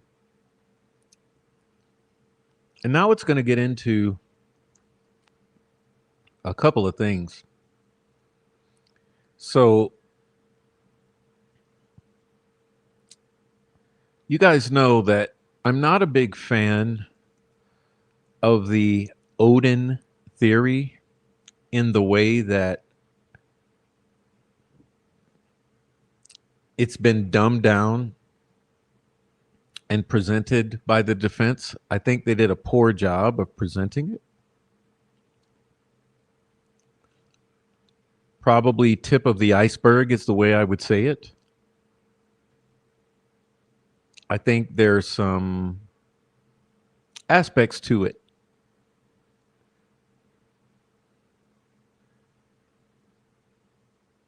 that have merit, but I think mostly they missed the mark. So it's going to get into that. But before they get into that, they do a little back and forth.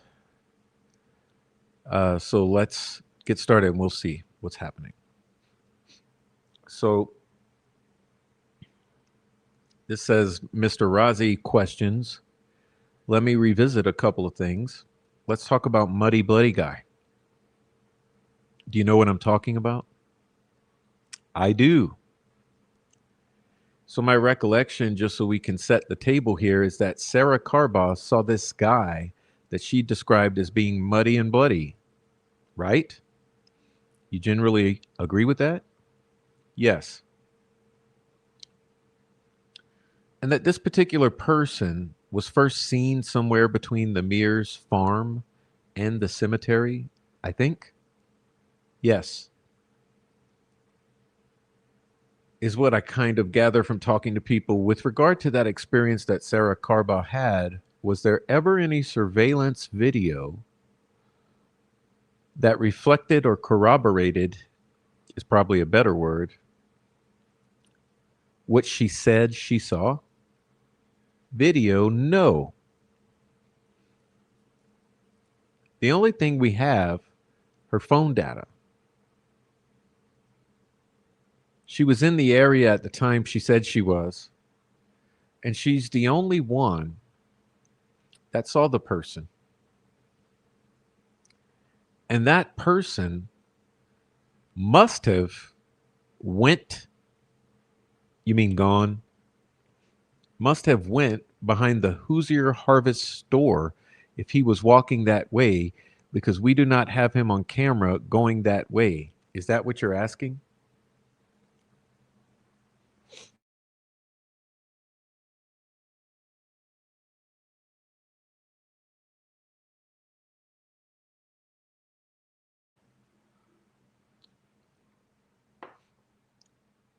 Okay, so the first point I want to make here is very clear that everyone understands this bullet point.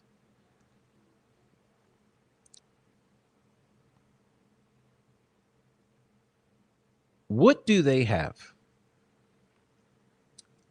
Sarah Carbaugh says she saw a muddy guy, later changing it to bloody. Remember that? I hope everyone does remember that. First, it was muddy, muddy, muddy, muddy, muddy, muddy, muddy, muddy, muddy, muddy, muddy, muddy, muddy guy.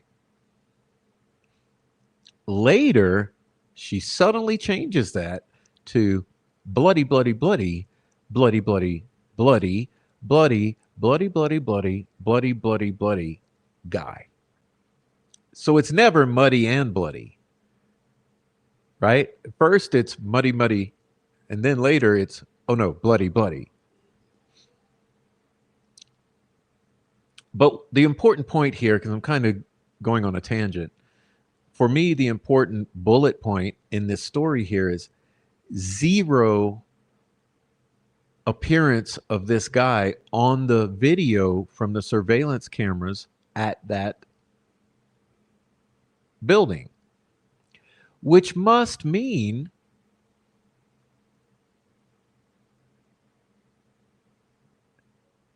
the following is make believe. It's imaginary world, right? It's fantasy world. He says that person must have went behind Harvest Store. So that means he's assuming this is not a fact that the person went behind Harvest Store. It's an assumption that the person went that direction. And he also follows it by admitting that. He says, if he was walking that way, because we do not have him on camera. So what does all this mean? It means that the only evidence of anybody at all walking is this person's words, because all they have is her phone data saying that she's in that area. She's the one who says she saw somebody. She's the one who says the person she saw looked a certain way. And then further, she's the one who says that person also appeared to be either muddy or bloody, depending on when you ask her.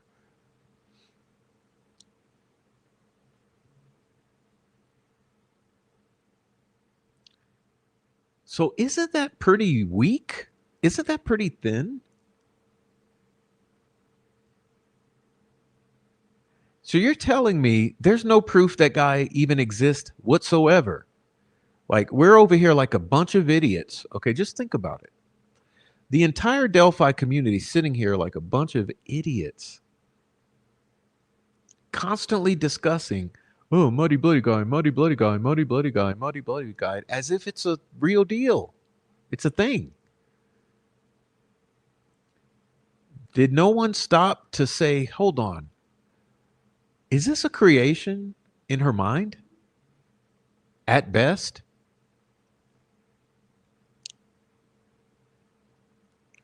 And if he doesn't pass those cameras, if he is a real guy, and if he was really muddy or bloody or both or neither, what are the odds that he wasn't going nowhere around that direction? What are the odds that maybe he goes straight into the Mears butcher shop?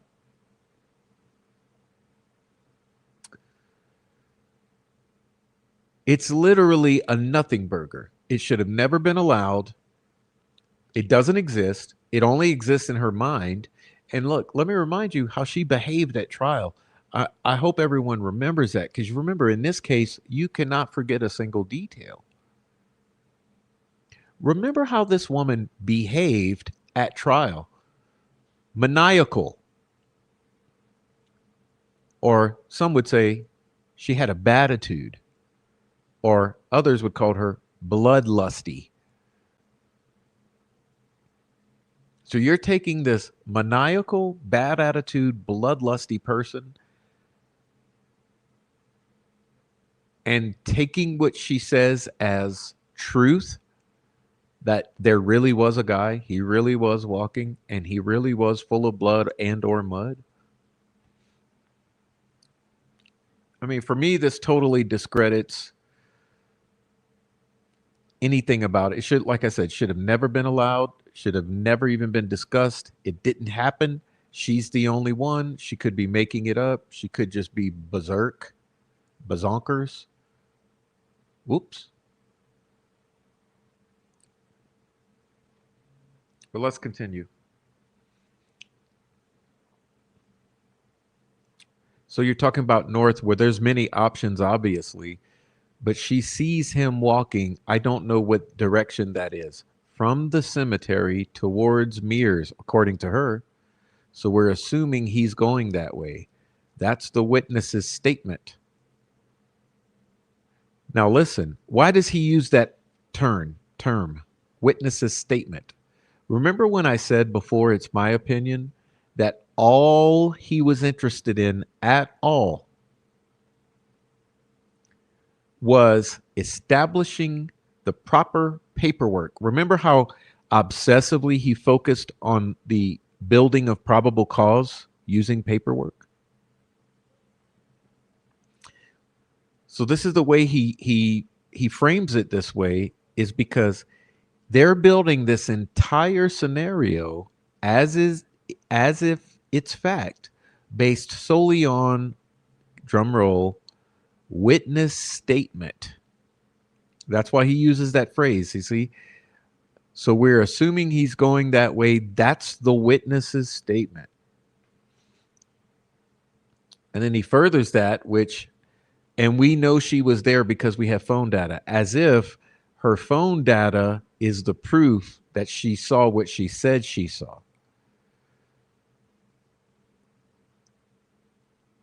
But then he continues to narrative spin here as if it's factual, right? So he could have, after she left, he could have went back to the other way. He could have went back around Hoosier Harvest Store over towards where the old CPS building. I mean, there's multiple options. We do not have him on video going across. So he had to go some different direction. That's all I know. So you see what I mean about the level of assumptions here? How just based on her word claiming that she saw something, he suddenly turned that into a whole a factual scenario as if it has merit. And then he further spins this scenario or this narrative about the possibilities of this as if it has meaning. You know, he could have. Everything's conditional. He could have gone that way if he was walking that way. He must have went behind that. He could have went to where the CPS building is. There's multiple options. We don't have him. He could have had. He had to have. Everything's conditional. Even back down the trail, potentially. Do you recall anyone, I guess primarily Sarah Carbaugh, did she say with any specificity where she last saw this person? No, other than what we've already discussed, which was on 300.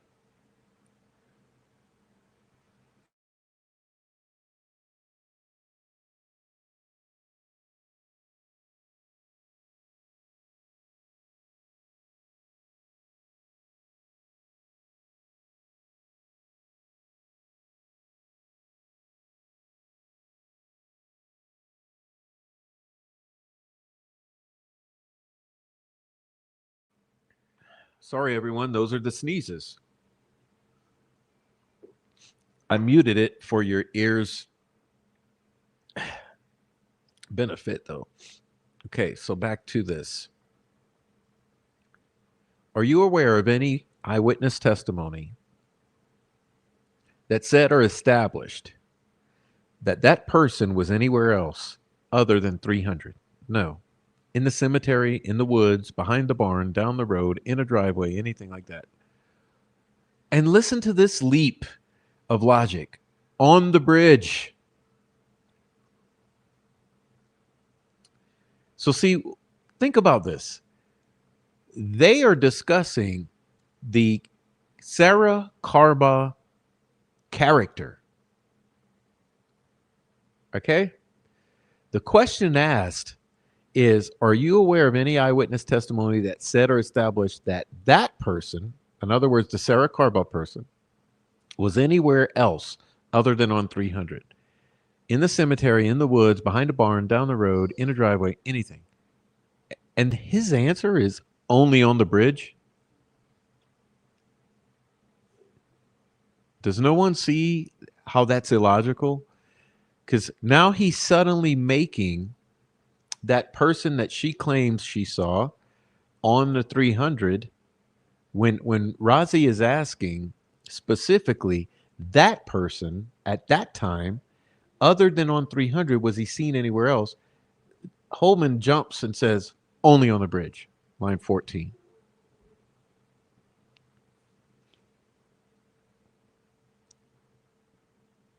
But amazingly or astonishingly, he allows them to get away with that. He says, all pretty important facts in this case? Yes. I don't have any further questions. And I think Andy is going to ask a few. So y'all don't see that as bizarre?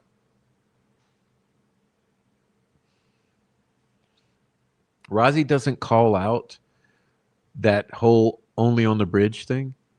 Like, why are you saying that's the person on the bridge?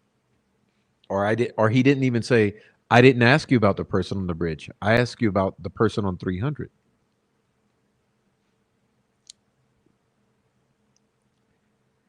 Anyhow, then comes Baldwin. I'm Andy Baldwin. I'm trying to get a feel for this unified command situation. We've heard who was in unified command. Initially, yeah. It was myself, Jay Harper, Kevin Hammond, Tony Liggett, Rich Davies, and Mike Peasley from the FBI. So 2 FBI, 2 state, 2 county. And then Steve Mullen from the city. He was the chief at the time. And then prosecutor Rob Ives was also involved. And that was unified command initially. Okay, so let's de-word that and make a list. For all you good listeners who actually take notes, make this list.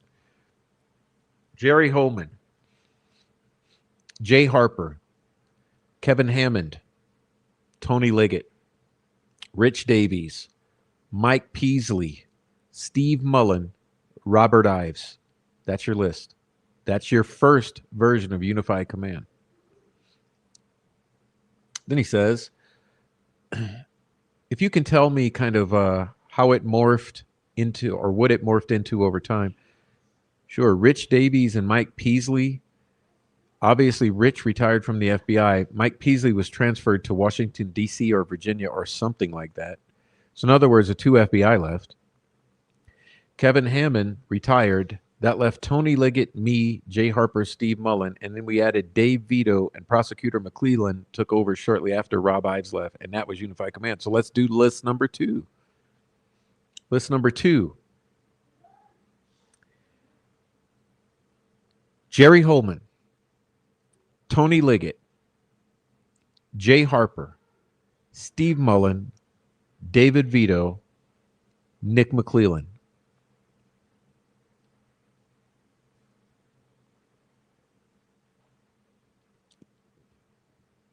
Okay, were there any more changes other than those you just described? I don't think so. That's all I remember.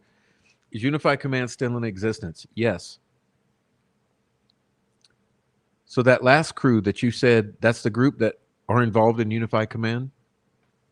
That's who I would consider the current unified command. Again, let's go back to that list for everyone to, let's reset now on, at the time of this deposition, who was unified command and the time of railroading Richard Allen? Jerry Holman, Tony Liggett, Jay Harper, Steve Mullen, David Vito, Nicholas McClellan. How often are you meeting? We don't meet as often as we used to. We don't have it every week, every month. If something comes up, then either McClelland will send out an email and say, hey, can we meet on this day, or vice versa. I'll say, hey, I got some information I'd like to share, or anybody with unified command, and we might invite other people like lab, forensic scientists and things like that. But I would say probably once a month still. I can't remember the last time we met, but it was probably a month ago. At its height, how often would unified command meet? Every day. Every day we'd meet in the morning, talk about what had happened and what our plans are moving forward, allocating any resources, time, money, going over stuff like that. Were there any meetings, or where were the meetings? Was it a specified place, or was it a different place? Well, it moved a couple of times, but we called it unified command. So the command center started at the Delphi Police Department. Above the police department, there's a conference room and a kitchen and stuff we used. I bet they used the kitchen. Hey, everybody. How often do you think they use the kitchen and the bathroom. I bet they use that kitchen and that toilet. Then we moved over to what was referred to as the old REMC building, and we were in there for quite some time. Then we moved back temporarily to the police department, and then now we're in an off-site location. I don't know the actual address here, just outside of Delphi. And the reason I'm asking, because sometimes when there's meetings, you go down to the diner and you have a cup of coffee. No. It was all private, secured locations with law enforcement only. Was it in a place where you could look at technology, like things like computers, or was there a big screen so you could look at anything that you needed to look at if there was anything of interest? Yep. And so who was kind of in charge of the technology side of it, if anybody? Steve Mullen, probably, I'd say, is the most proficient in technology. Oh, yeah, the one who deleted all the 70 days of important shit, right? Pardon the language. Pardon the language. Trying to not use 4-letter words or 15. But Steve Mullen, the most proficient in technology, who was very proficient at deleting 70 days of interrogations or interview room footage. All right, and I'm trying to get an understanding of these people that go out, the detectives and the different agencies that are investigating. I even saw some lined, like up in Hammond, Indiana, I think. If you're in Hammond, how do you get involved in a case like this if you're a police officer up there? Couple different ways. Probably maybe a task force officer come down here to help us. But also we would, to save time and resources, if we would reach out to, for example, if there was a person we got a tip on in Peru, I would reach out to Bob Burgess and say, hey, Bob, could you follow up on this and establish alibi and things like that?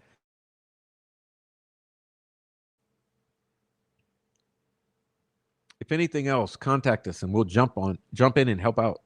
So we utilized not only state police, but some other local and then FBI out of state. We've used, we get tips out of state. We wouldn't always go. We'd reach out to the FBI or state police in Florida or wherever. Denver. We went to Denver. We have sent people places, but we don't always send people places because, like I said, just because we get a trip doesn't make you a suspect. We get a tip doesn't make you a suspect. Yeah, we know they ignored a whole bunch of tips, including confessions. So it could be they follow up on that very quickly for us and eliminate them as a suspect. You said the word task force. Was that Greg Ferenczi on task force? Yeah, GRIT. I don't know what it stands for. GRIT? Grit. Okay. There's one up north. There's one down south. So it's the FBI, state police, other local officers are put on this task force. Did you know Greg Ferenczi before this case? No. Did you ever get to meet him? I did. How did you get to meet him? Through this? Through some of the tips he was following up for us down there in that area? And that brings me to, did you have like special guests come in and update you on things? You said like experts or maybe scientists or something like that would come in and talk? Absolutely. Big word for Holman there. Absolutely. It's multi-syllables. What about detectives? Like we're talking Murphy, who was working on suspects, I think, of the Odin side of it, the Odin allegations or the Odin whatever. Yeah. Did Murphy ever come in and give a full accounting of whatever his investigation involved? I'm not sure if Murphy did, but we had multiple officers come in, and instead of us try to read their reports or whatever, they would update us on their investigations. How would it be determined for you, who's probably a busy guy? I'm home.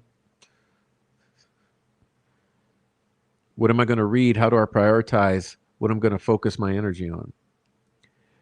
Utilize the investigators, They tell me what they feel, and it may change. Right now, this Brad Rossi guy looks really good, so you should probably follow up on this. And they would tell me, and then I'd read the report.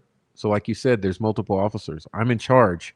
My normal job is to read all the police reports that come through the district. District 14, which keeps me pretty busy. But you know, whatever you're talking now, 100 officers or whatever, and I'm only getting the state police on my RMS, then I have to get hard copies of others. So other people would help me out as far as reviewing those. What about emails? Is there like, don't email me? I don't need my box all inundated with emails. I actually stayed off the email tip line. Is that what you're talking about? Well, I'm just saying, like, I'm sure you have an email. Like if Murphy or Purdy would send you an email, would you look into it? Oh, yeah, absolutely. There he goes. You know what? I'm going to say this before I get too far ahead.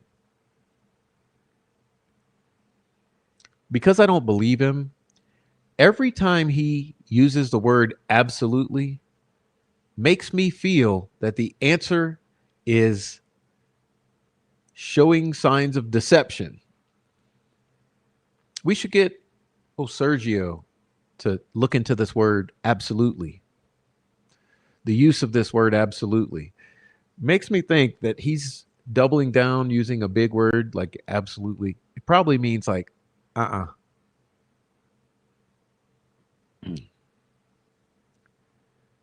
always respond to emails.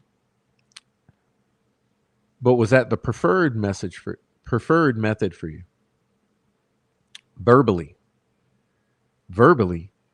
call me, meet with me. I want to talk about some of these officers. Don't know what the right phrase is. I'll just call them law enforcement officers to see what your thoughts are on them and how well you knew them. Winters, Joseph Winters. Answer. He worked at Lafayette. I was actually one of his FTOs. He transferred down south. He was one that the state police sent up here to help during the initial push, like when we were getting a lot of tips. Do you trust Joseph Winters? Yeah. Do you trust his opinion on the importance and value of evidence? Yeah. Ferenczi, Greg Ferenczi. I know he's deceased, but did you trust, from what you knew of him, did you trust? Yeah. I didn't know him all that well, but yes. Oh, really? Murphy. How well did you know Murphy? I knew of him before this, but then he was assigned down here because he was one of the grit guys. Got to know him pretty well. Yeah, I trust him. He did a really good job following up on tips and leads. Oh, you don't say. And if he came to you and said, hey, I think it is important, that would mean something to you? Yes. If Murphy said that, yes. I'm sorry, sometimes when I use a pronoun and then I'll have to go back because I don't want to figure out who I was talking about. Purdy, Roland Purdy, how do you feel? Do you know him? Not before this, I didn't. Do you feel from your working with him that he did a good job? He's not as reliable as others. No. Okay. Put the brakes. All right, chat. Why is it with Purdy? So he's vouching for everyone else. He's saying Ferenczi, Murphy, 100%, oddly enough. What is it with Purdy? Why is he saying Purdy's a loser? Right, that's basically what he's saying in like professional speak, right? He's not as reliable as others, no. So don't trust Purdy is what he's saying.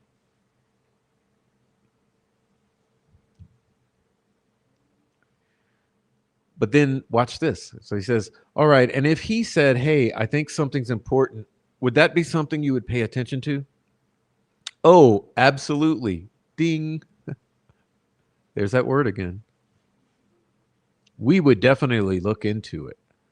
Oh, really? Purdy. Really? So you don't trust Purdy. He's not reliable as others, but absolutely I would look into anything he brought up.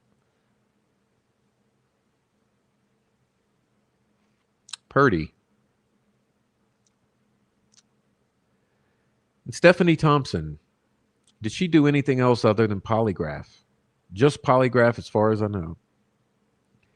Did you have any reason to believe she was not a good polygrapher?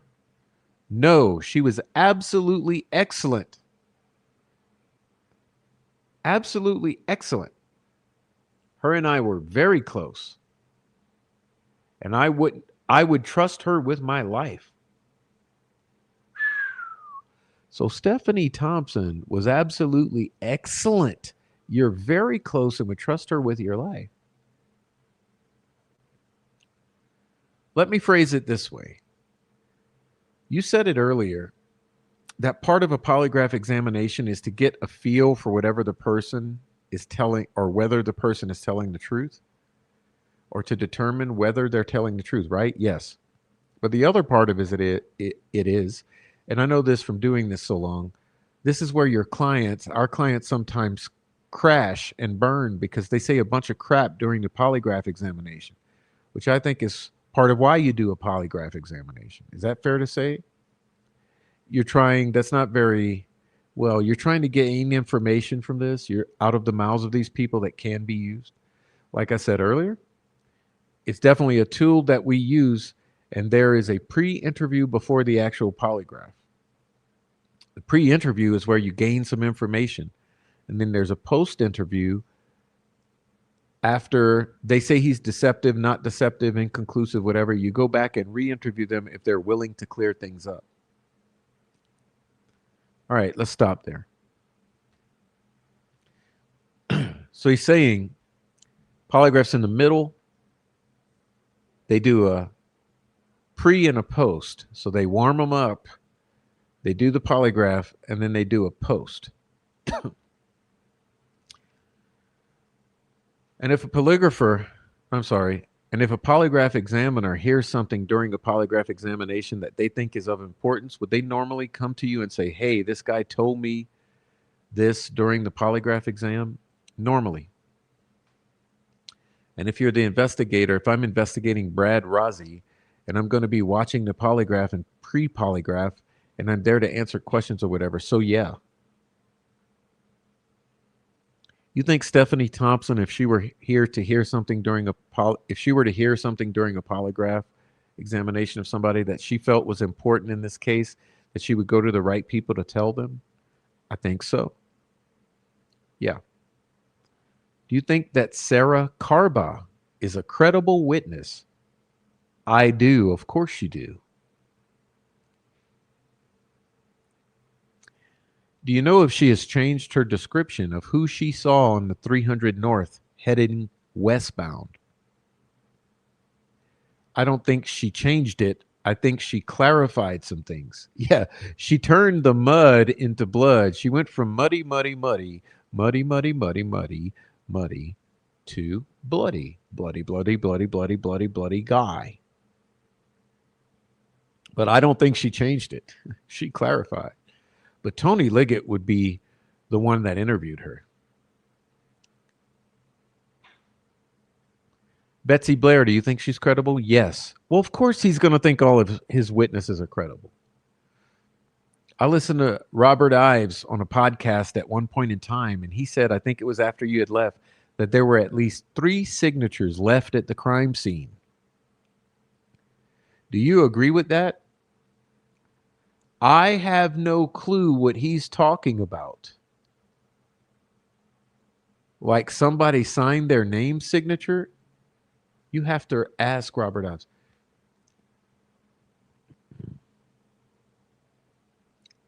So let's see.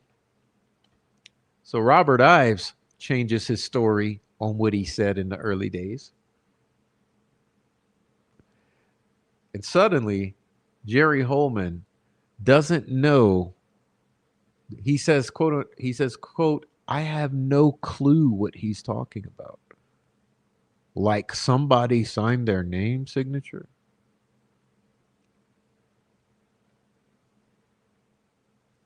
Do you know what a signature for a crime is?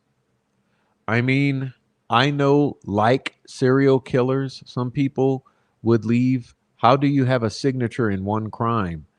I don't know what he's talking about. Yes, I do know what signatures are. No, I don't believe that Rob Ives knows what he's talking about.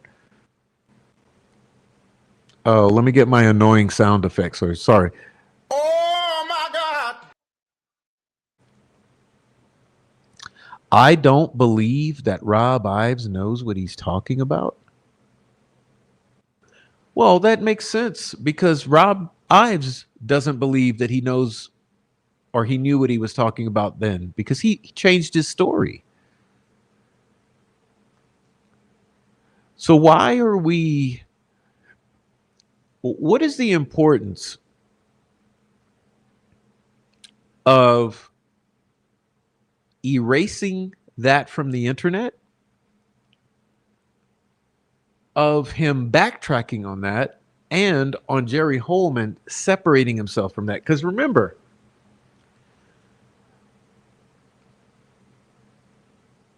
non secular signatures, three distinct non secular signatures, all of a sudden that has to be redacted and erased from the internet and from Jerry Holman's mind to the extent that you have to disrespect the man. So I don't believe that Rob Ives knows what he's talking about.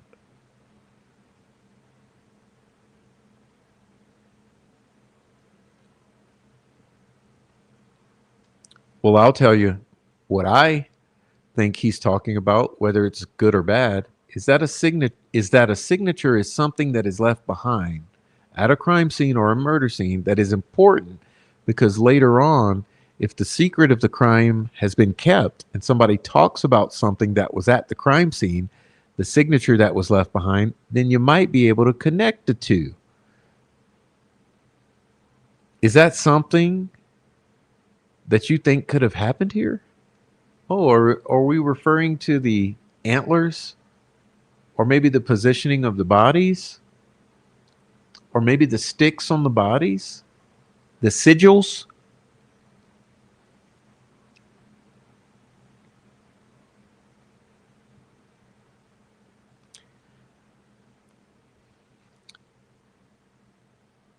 Wild woman.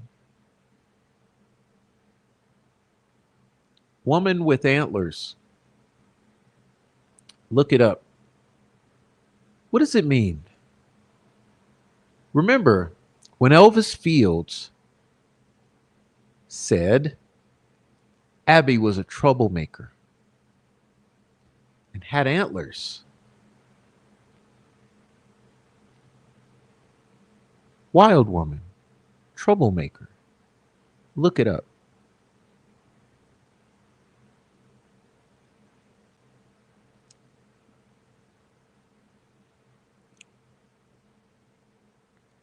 I don't know as necessarily as I necessarily agree with your definition of a signature. Sure. But what I talked about with Brad earlier is, yeah, we definitely want to keep the evidence. So there's evidence we don't want to get out because only certain people know what happened. Two are dead. But that's not a signature to me. That's just the evidence that they left behind. Signature to me would be the smiley face killer, this or that. He always leaves a smiley face at every crime scene or something. That's a signature to me. Here we come with a nuclear bomb drop. What was that on the tree at the crime scene? And of course, immediately the immediate response is a gaslight. It looked like a hand swipe.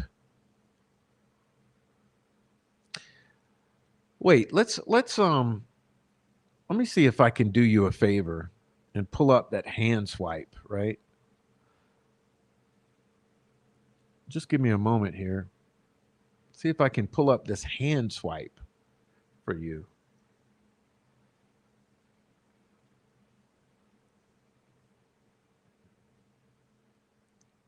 It'll take me a second.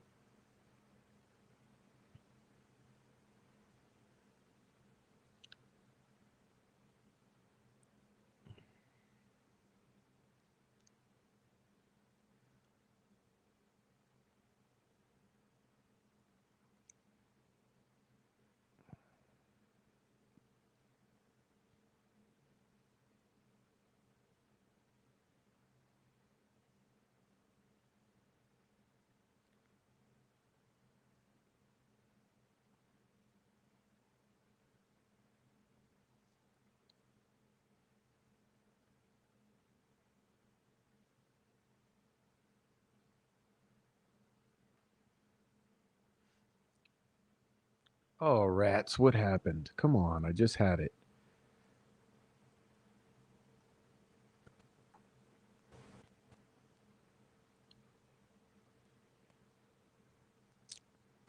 Does that look like a hand swipe to anybody?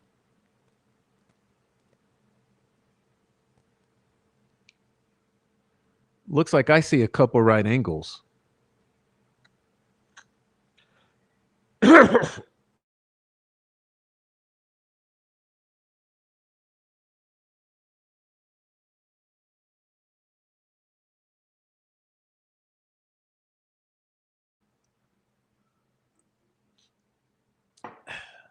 Sorry, but that doesn't look like a hand swipe.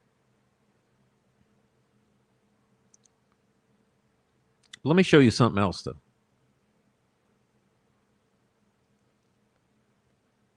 Watch this.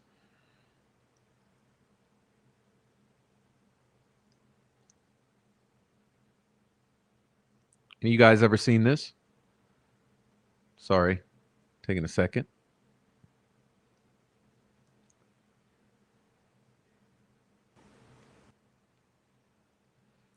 Come on, man.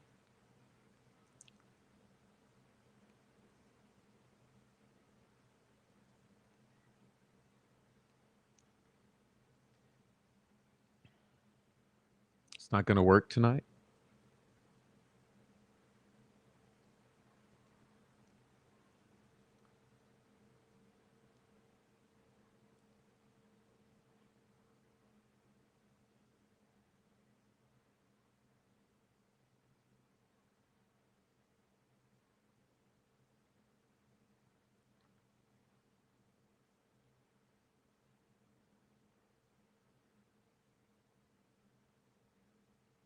Whoops. All right, sorry about that. Didn't work. Anyhow, it looked like a hand swipe once again.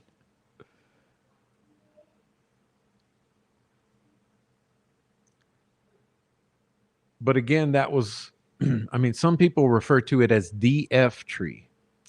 But again, that was also analyzed by the BAU Purdue professor. We forgot to talk about that. Brad didn't ask me about that, but that was all in the same evaluation with the sticks and everything else.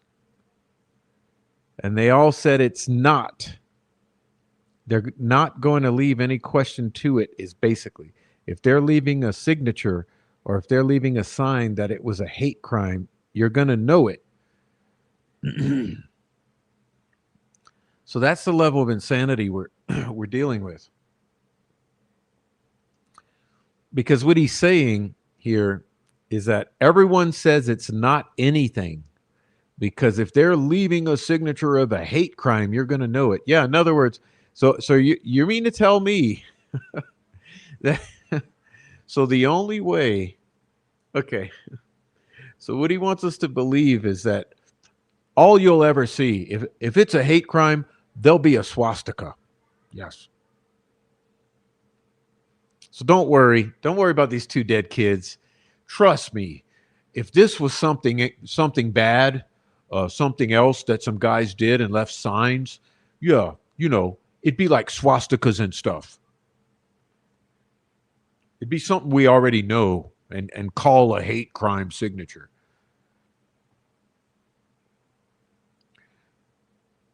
Let's take a little journey down speculation lane. Let's see. We got this.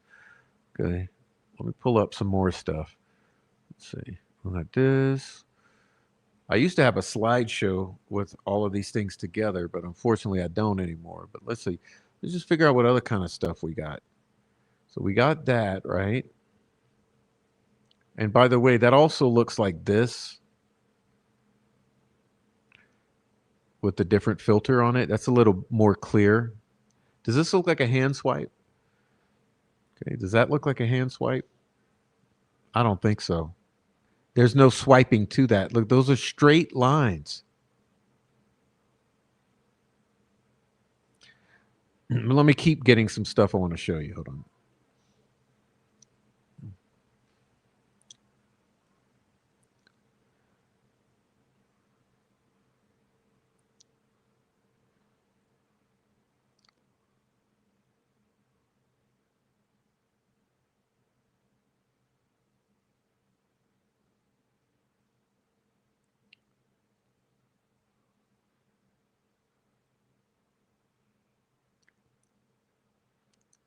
Does that look perfectly normal to everybody?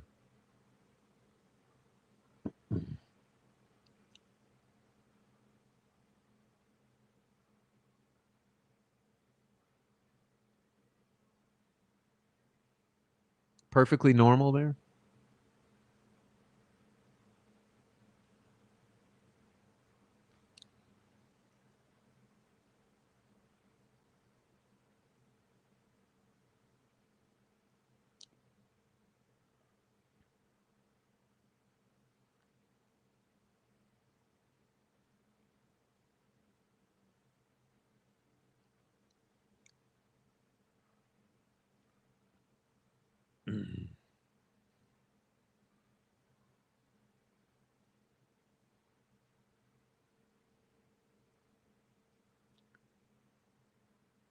Oh, my computer's giving me problems tonight. Sorry.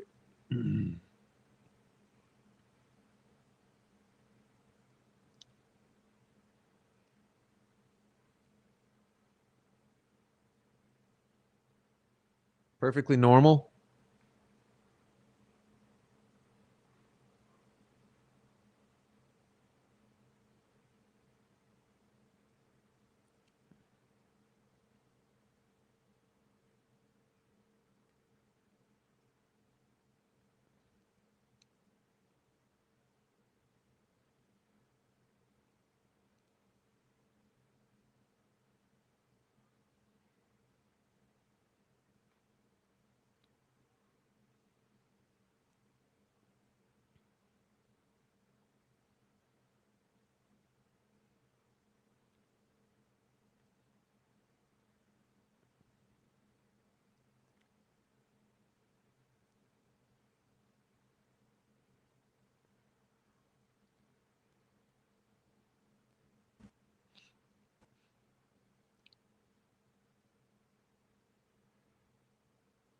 Perfectly normal.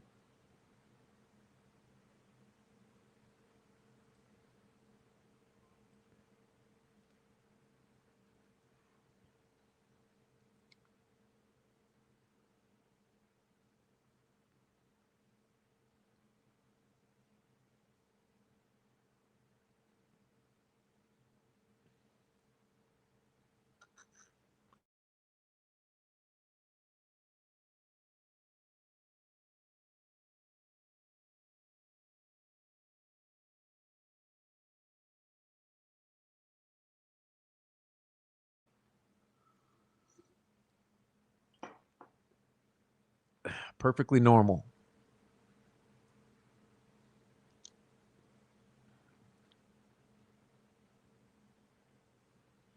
What else I'm trying to grab? Hold on. Let's see. Oh, gosh. Come on, Prof.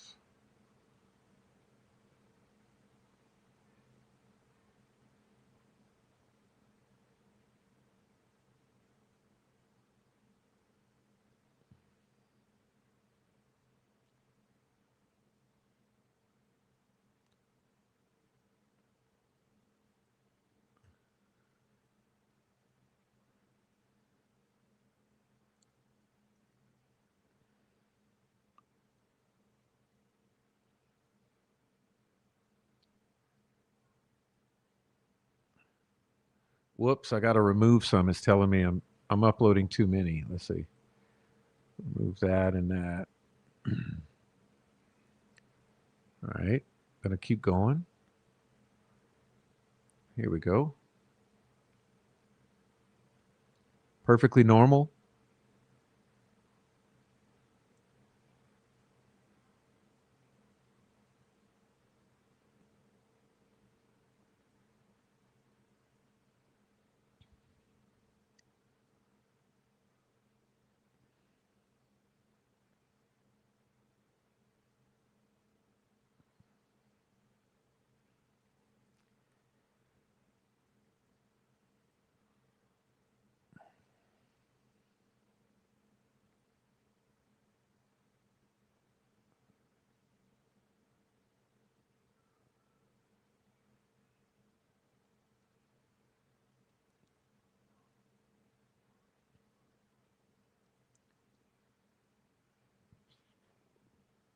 Okay.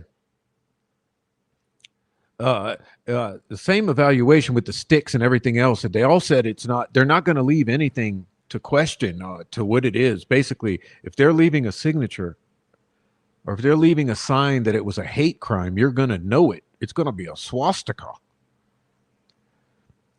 And that you couldn't tell. It looked like maybe they cleaned something off. It definitely it wasn't distinctly enough to be what you would consider a signature, I guess. Did you ever hear any stories or thoughts about marking trees with blood or marking trees at all with these Odinite people? I don't recall that, no. Oh, well, that's odd. That's odd because you know what I know about hold on, let me see if I can show you because it's not uploading. Let me ask you guys. You guys are very smart people. Let's see. See if you guys tell me if you've ever seen anything like this. You know where this is from, I would say.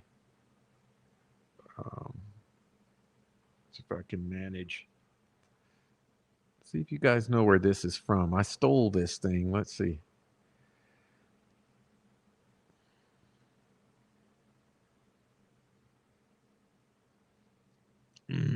Let's see.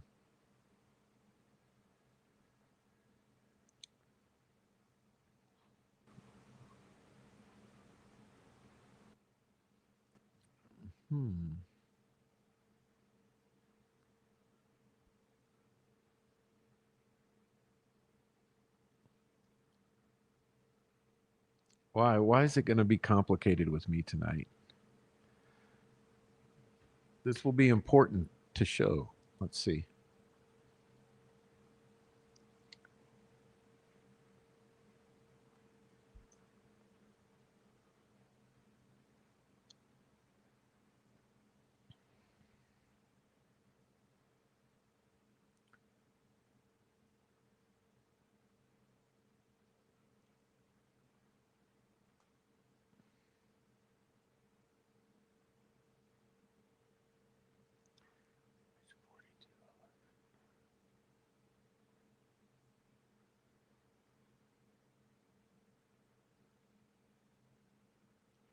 See if I can do it this way. Just a moment. Let's see.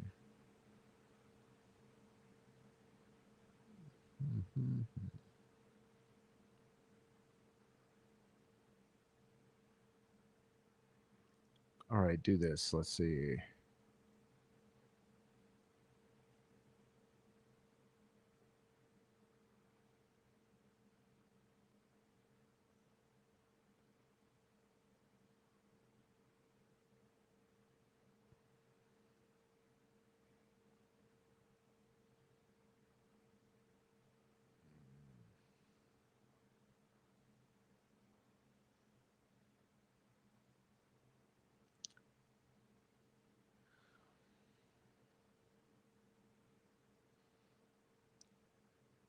Sorry. I'm not able to do anything I want to do tonight. I was going to forget about this.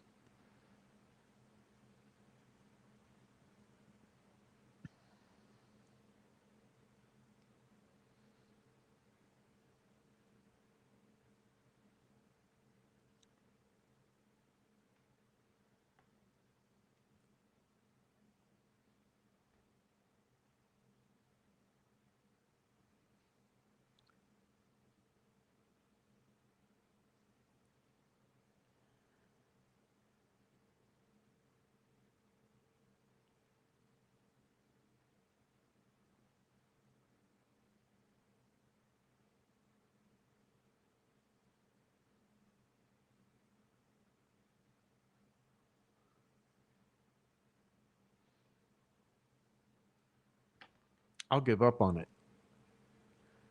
Let's get back to the serious stuff.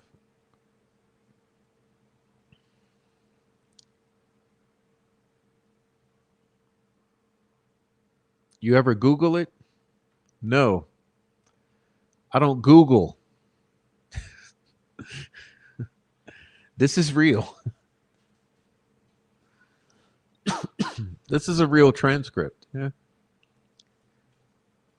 That's what I was told. Did Liggett ever talk about marking of trees? I don't remember. I know through the people we talked about, Odinism is not to sacrificing people and things like that.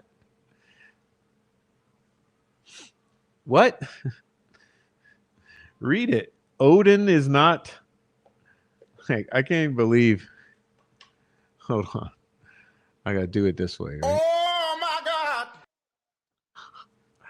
I know through the people we talked about, Odinism is not to sacrificing people and things like that. Really? That's what I was told. You ever Google it? No, I don't Google. You don't Google? No, I go to the professionals, the professors in BAU. So what about the sticks on Abby? What about the sticks on Abby?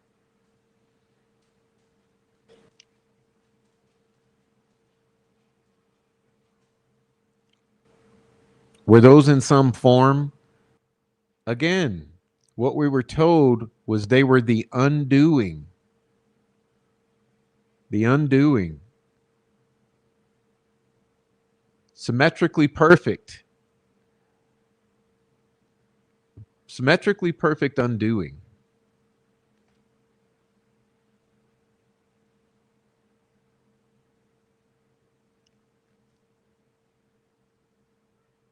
Some people were trying to make it look like a star or whatever, but the professionals, again, I didn't Google it. I'm telling you what the professionals tell us. Some people were trying to make it look like a star or something. Sure. That again, it would have been obvious if it was a sign from some sort of Odinism or cult. Sure. And it wasn't obviously enough people were saying, oh, it could be this, it could be that, it could be this. And then some even said that's an undoing they were covering. We had, I think, 2 different professionals tell us that.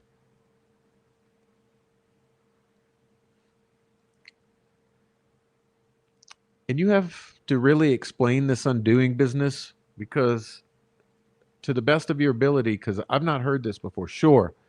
So let's just say I slit your throat and kill you. What I'm going to do is cover that up because I don't want to see it. I want to undo it. I don't want to see it in my mind when I'm there. That's what people do in some of the crime scenes, especially if you know something as horrific at that. That's how it was explained to me.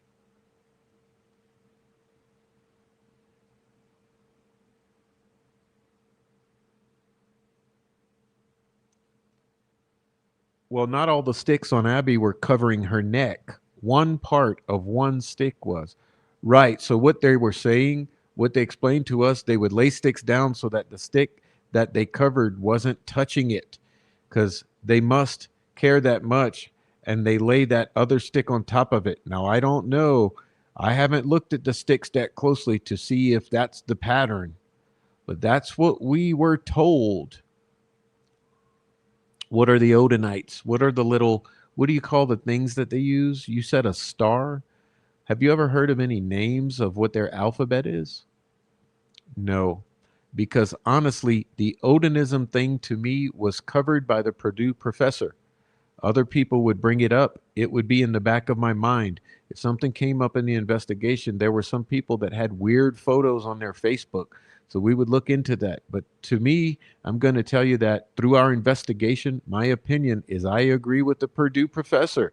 I agree with the BAU.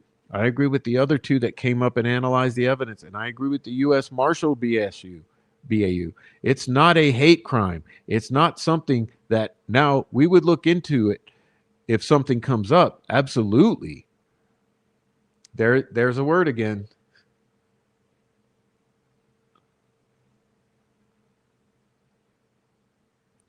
So your thinking is based upon these experts. Odinism had nothing to do with that crime scene. That's what I believe. Sure. Did you ever look at anybody, experts, try to find experts that might push back on those experts? All the experts that we've reached out to were the ones that I said they didn't know. They didn't know we had other experts looking. Sure, you said that there were people that would send you social media photographs. And what were you talking about there? Well, once that information was released that there were sticks on a girl, I don't know how it got released or who or whatever. Then we started getting tips on people that had symbols and things like that. But we would look into them. We we couldn't even put them in Delphi. I never read the sticks. When did that come out? I think it was on a podcast or something like that. And I don't know for sure, but you'd have to look. I'm pretty sure it was out. I'm going to mark this as Exhibit A. Tell me what that is. It's a picture of Abby and the sticks on top of her. You don't think that, according to your experts, they're not formed into anything other than, what did you call it? An undoing. Undoing, is that right?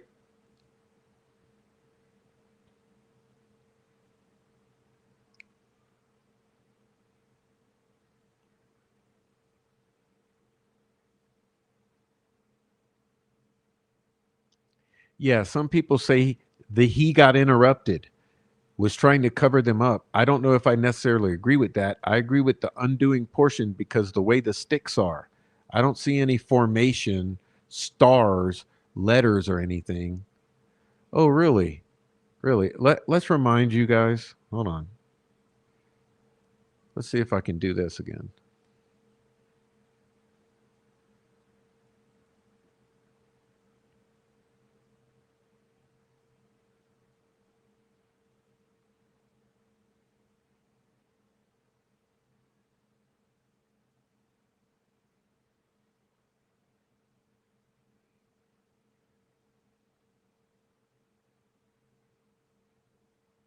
See if this works.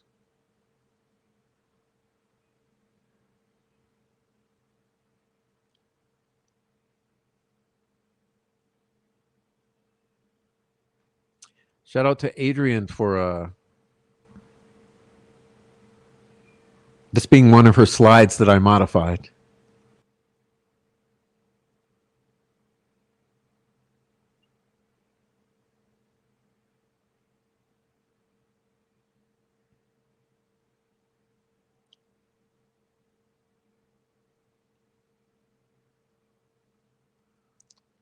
Everyone sees this as an undoing?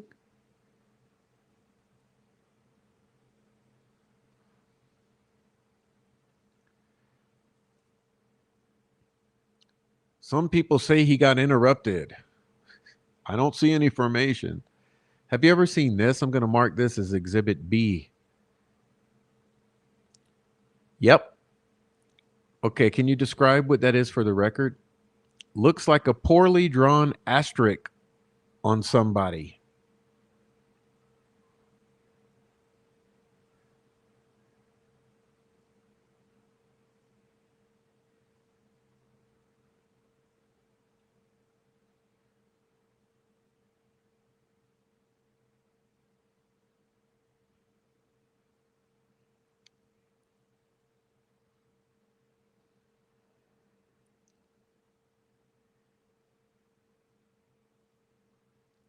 Do you know whose website that was on, or Facebook page? It looks like Brad Holder.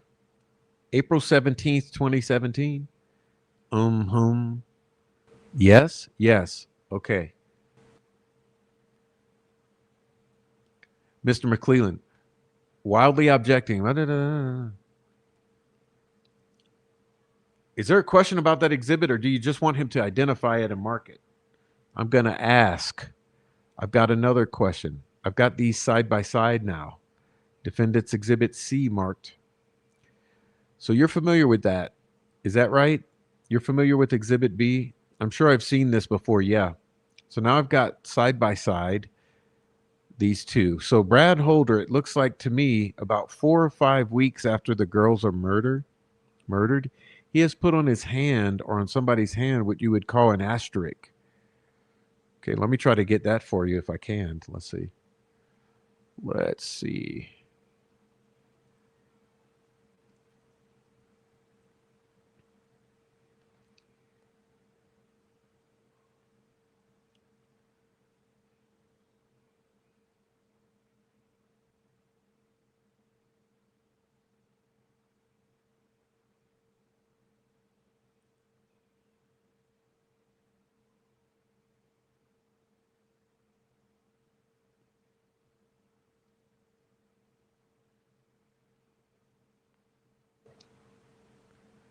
Oh, but before I do that, let me show you this because I just stumbled across this digging for the other one.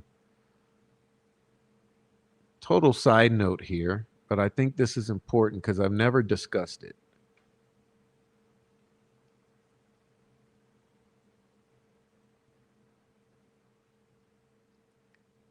You guys know what this is?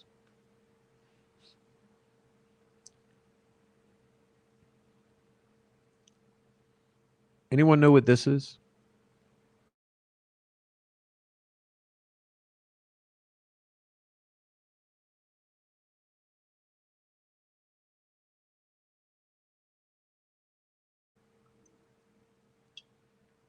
This is a screenshot from a Captain Howdy video released before the F tree was known about. Process that. Talk amongst yourselves.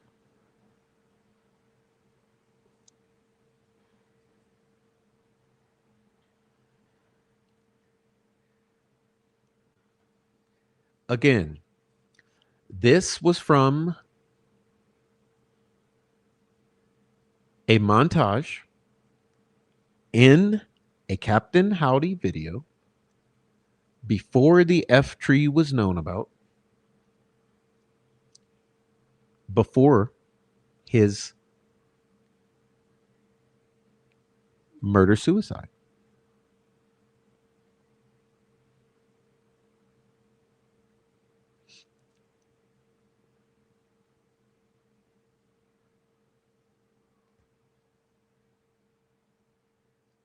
See, we don't make shit up here.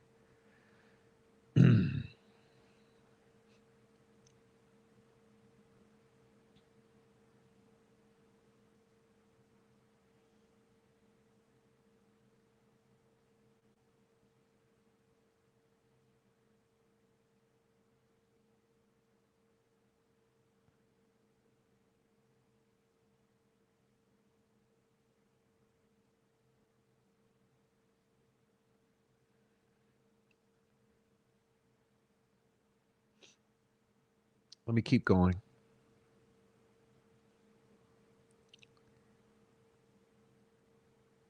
It looks like to me about 4 or 5 weeks after these girls are murdered, has put on his hand or in somebody's hand what you would call an asterisk. Maybe you might call it. We call that a Hagal rune or Hagal rune. Have you ever heard of Hagal? No. What do you think of that? I mean, it's a stretch that you could say that's the exact same formation. That's what a lot of people are doing, but I'm going to stick by what the experts told me, because I'm no expert in this. And the experts tell me that you would not have a question because that doesn't look exactly like that. Which is closer, the two side by sides? Which looks more like the other? Sketch 1 and 2.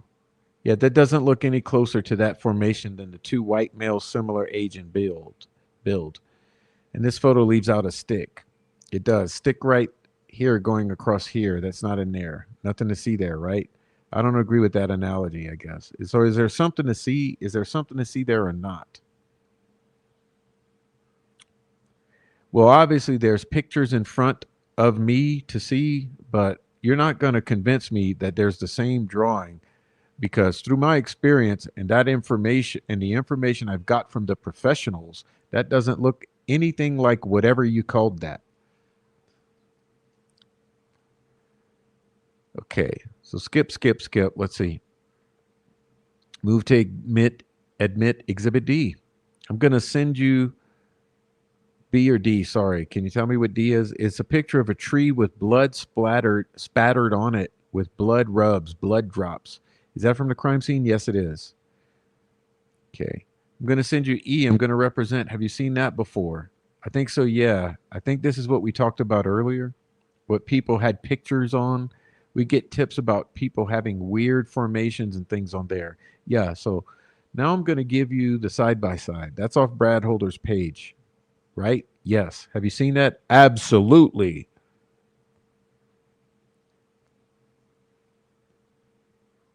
Here's a side by side. Do you think those look alike?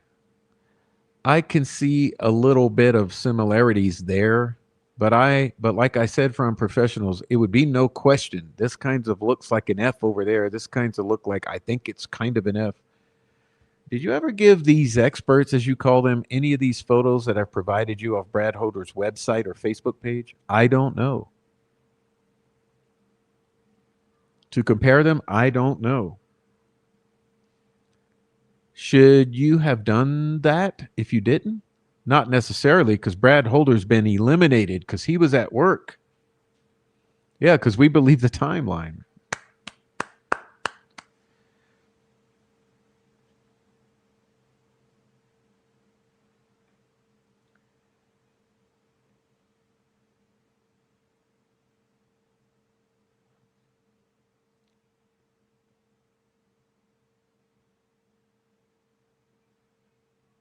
Let me show you guys something in a minute. Let's see. This is going to take a second.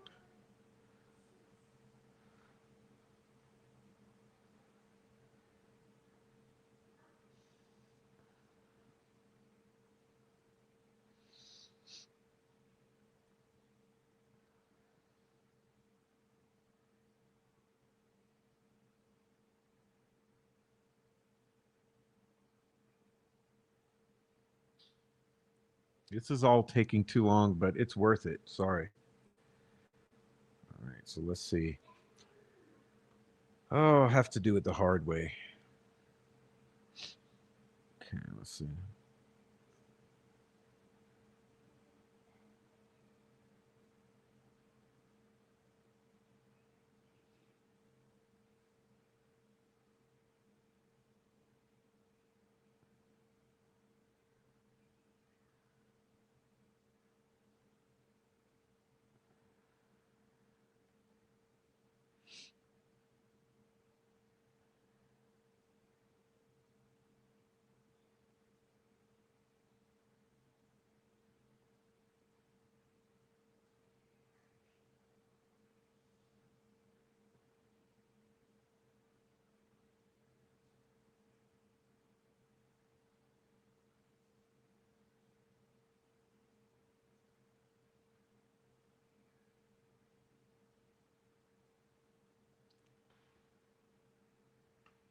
All right, let's see if I have any more luck with this. Let's see.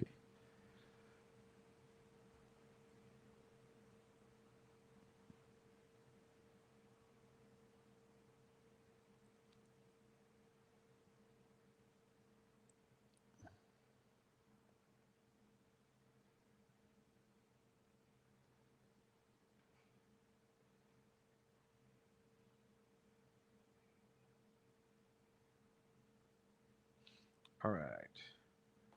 Let's do it. Let's see.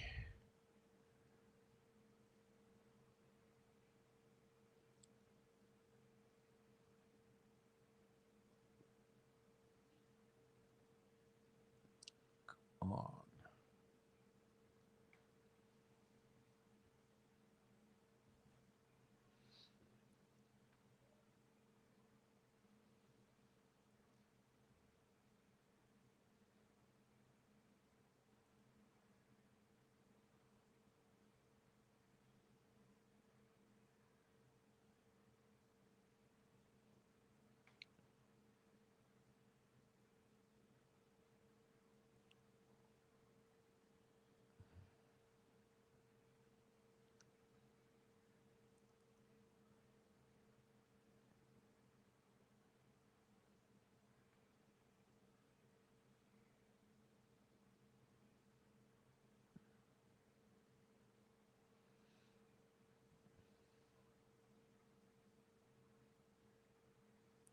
All right, it's ready. Let's try it. Let's see.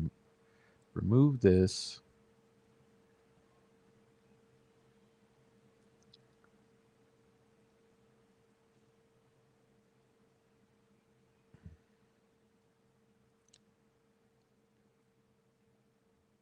You guys ever see this?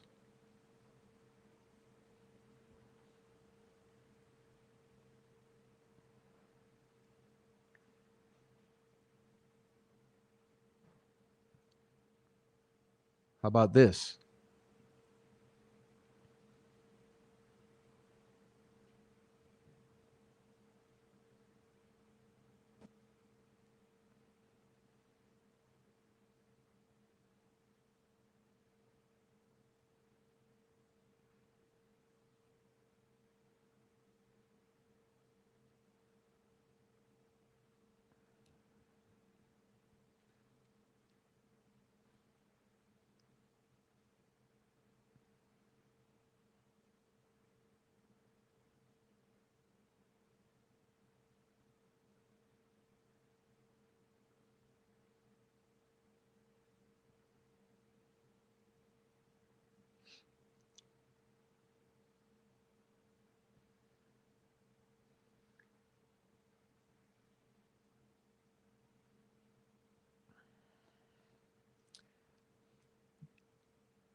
This is from a Showtime series.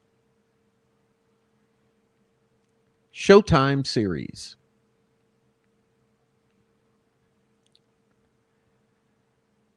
The series is called Yellow Jackets.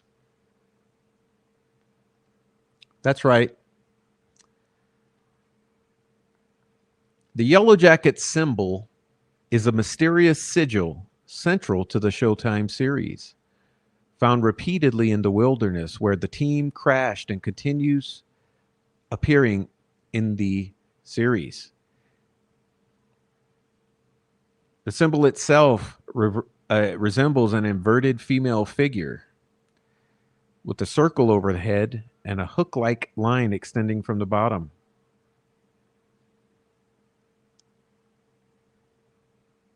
Since no definitive explanation has been given in the show, several fan theories attempt to decipher the symbol's meaning. Cannibalism. The most common theory is that the symbol represents a person hung upside down on a hook to bleed out before being butchered and eaten, mirroring the events shown in the series' first episodes. Hobo. Some fans suggest the symbol breaks down into Depression-era hobo code hieroglyphics communicating warnings like "Stop, get out fast," or "Man with gun lives here." A map or survey marker. One theory proposes it's a land surveying or alchemical map with different shapes resembling mine shafts or tunnels in the area, which could be the source of a toxic substance causing hallucinations. Occult alchemical meaning. Other theories point to it resemble occult sigils or other markers for elements potentially linked to mountain god or other deities who demand blood sacrifices.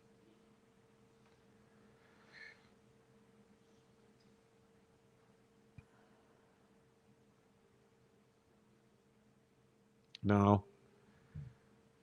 Yellow Jackets is an American thriller drama television series following two primary storylines. The first involves a group of teenagers as they strive to survive in the wilderness after their plane crashes, while the second takes place 25 years later and focuses on the survivors' attempts to piece their lives back together.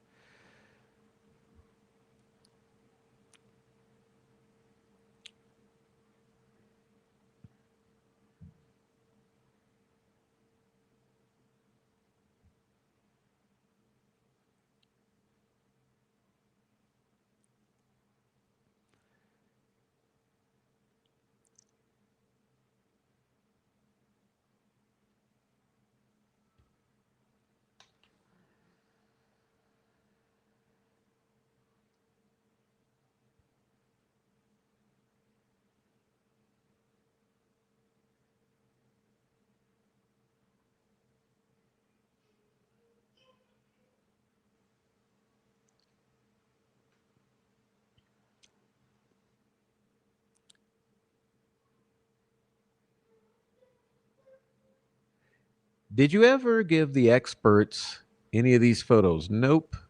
Because Brad Holder's been eliminated because he was at work. Have you ever heard of a guy named Charles Manson? I don't know. I've heard of him. I never knew him personally. Was he present at the crime scene? Not all the time. No, I don't think so. Did anybody in Unified Command ever wonder if that alibi is accurate? That maybe Holder was directing other people? Did that conversation ever happen? Yes, it did. Absolutely. It did? Yeah. Apparently that was ruled out as a possibility.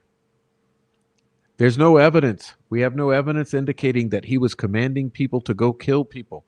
I mean, ask Richard Allen if Brad Holder told him to go kill the girls.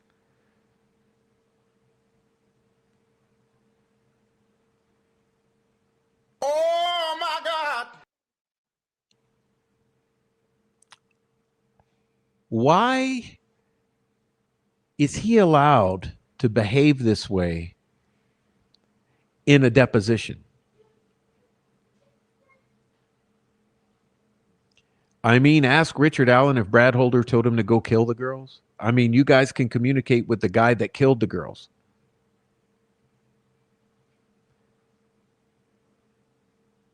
If I was talking to the guy that killed those girls, I would be sure to ask that. You have. Absolutely, you have. I believe that you think that. I know that. All the evidence indicates clearly. Page 233 is the cat fight. Okay, this is the cat fight. Page 233. Do you know what tunnel vision is? I do. I've preached about not getting tunnel vision. I'm legally blind. And we have given you thousands of pages of reports that we focused on many different people. So tell me about Amber Holder. Do you know about her? Very little. I'll tell you a story about Amber and see if you know this story. Amber Holder, this is from your police reports. Okay? Amber Holder has said that she started dating Brad. Tell me if you know the story, because I don't want to belabor it. But she started dating Brad Holder in late February 2017, about a week or two before he had ended a friendship with Patrick Westfall. Do you know that story? Familiar. I'd have to review the report you're referring to see if you're being truthful with me. Can't make this up. Okay, I got it. And here comes Mr. McClellan again. You're going to have him review the report now? Sure. Do you want to take a break so I can go and take care of my other obligations in court? Sure, absolutely. Sounds like it's going to take him 15, 20 minutes to do that. He can read the whole thing in 15, 20 minutes. If you need to know where I'm particularly talking about, it's on page 9, I believe. Yes, 9. But if you want to read the whole thing, because I might be asking questions about everything. So recess is taken. So Defendant's Exhibit G is marked. Baldwin says, so you've just spent the last several minutes reading what we've marked as Defendant's Exhibit G, which will be attached and made part of this deposition. You've said off record that you've never seen that document before. It looks like it's in a Word document, not a state police report, which is what you guys have right there. The one in front of you, the one in front of Mr. Razi, those state police reports. This looks like a Word document. Documents don't come to me. I'm familiar with some of the information in here, but I've never seen this report. Let's go through some of the stuff. I want you to figure out what you are and not familiar with. Okay. Were you familiar with Amber Holder's story? Yes. So Amber Holder tells a story about how the friendship between Brad Holder and Westfall ended because of something that happened in a ritual in the woods by the creek sometime in mid-February, correct? Oh my God. Yep. Page 9. Is that where you're at? Yes. Were you aware of that before today? I was not aware of all of it. I was aware that Amber was interviewed. I haven't seen this. I was aware that Amber was saying that there was a falling out between Patrick because of the ritual gone wrong. Did you know the time frame of that ritual that went wrong that Amber Holder spoke about to the state trooper about that was around the same time as the girls were murdered? No, I did not recall that. Does that bother you? Yeah, it bothers me. Okay, now we're on to something. Did you know that this ritual that she talked about on page 9 of Exhibit G took place in the woods near a river? No. Does that bother you? Yep. What, if anything, are you going to do about it? Well, I'm going to search for more state police reports, find out why this report wasn't submitted through the RMS system, why this was given like this. And I think that would probably be Murphy and Purdy can answer more questions. See if there's possibly more follow-up on Westfall and these individuals that I don't know about.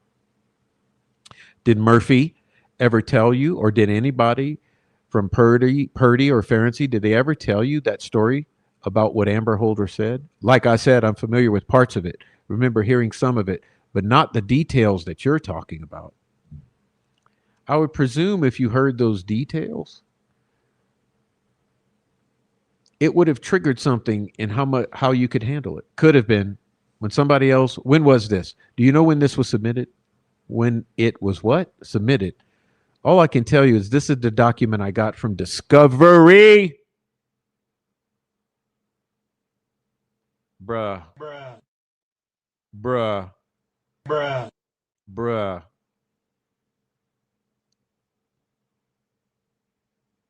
Bruh. It was our job to help law enforcement. It's not productive. It's kind of gross and icky. And I feel like it tells us more about them than the people they're trying to degrade. They're always trying to degrade someone.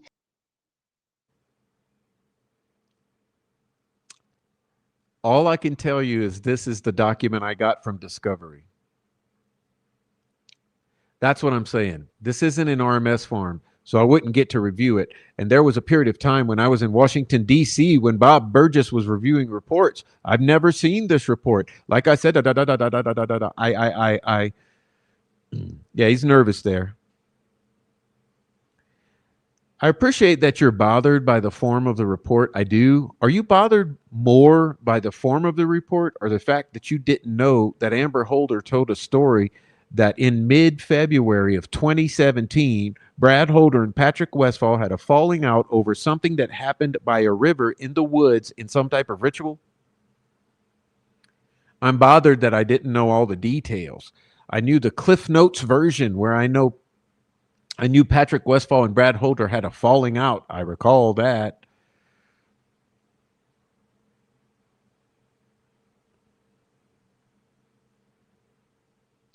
Have you ever heard of Johnny Messer? Nope. You don't know who Johnny Messer is? I've never heard that name. Bruh. Bruh. To this very day, you don't know who Johnny Messer is?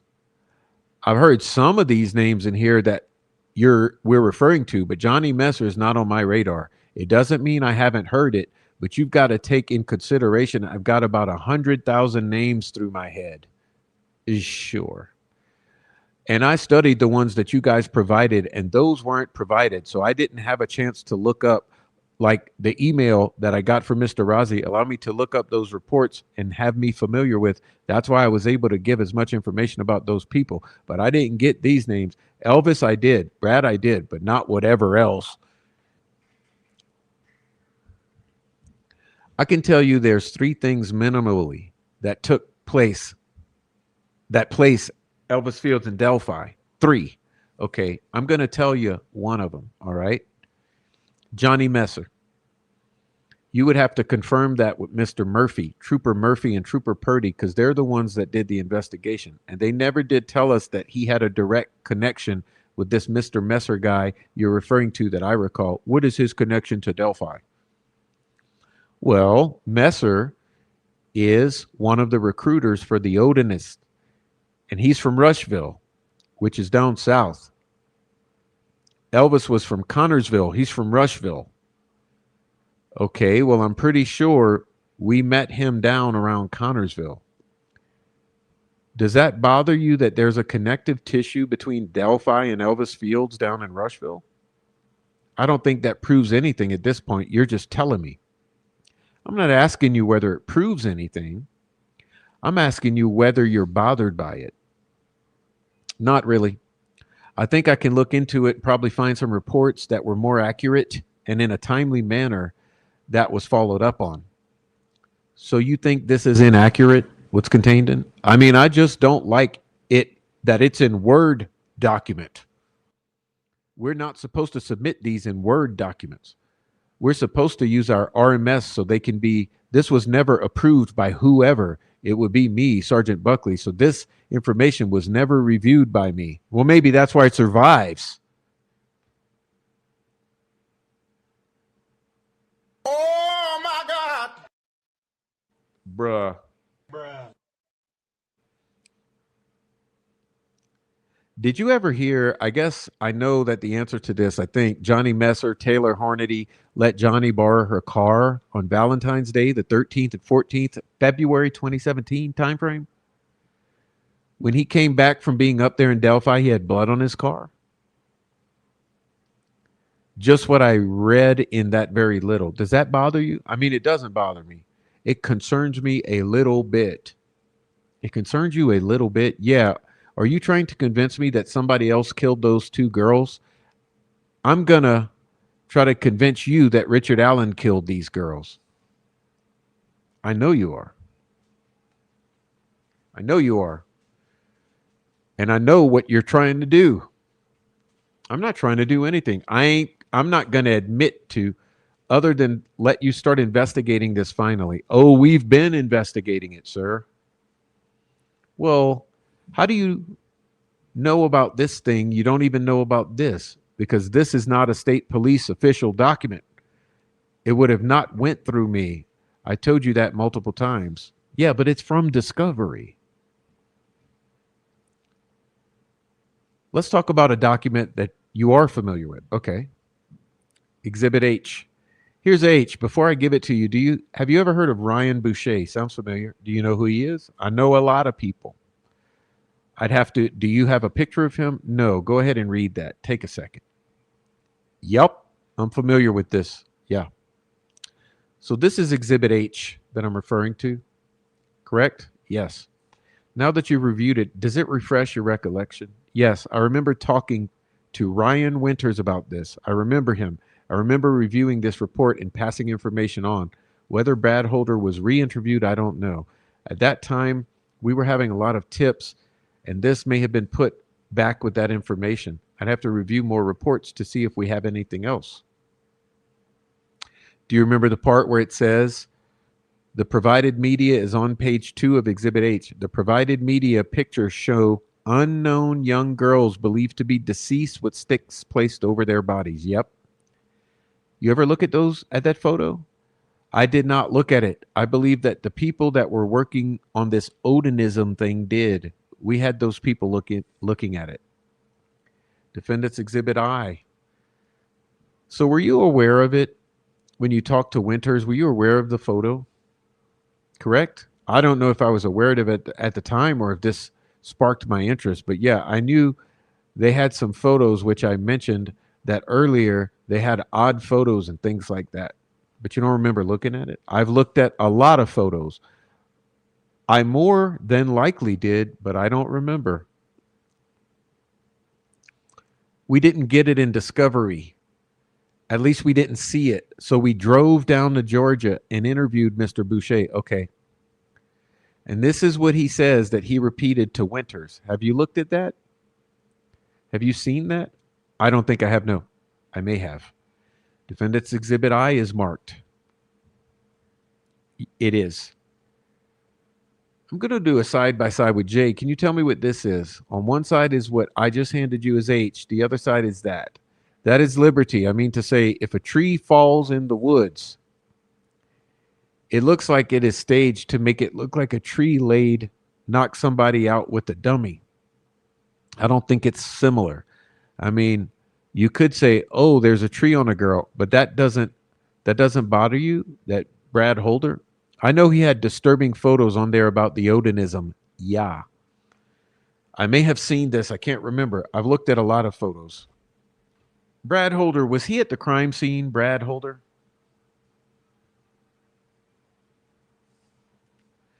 I can't put him at the crime scene, no. Now look, you see that?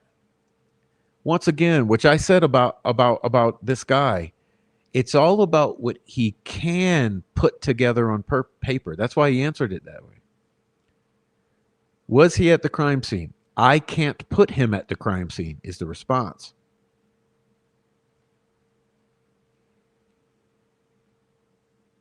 But yet he has this, according to this, the provided media picture showed young, unknown girls believed to be deceased with sticks placed over their bodies.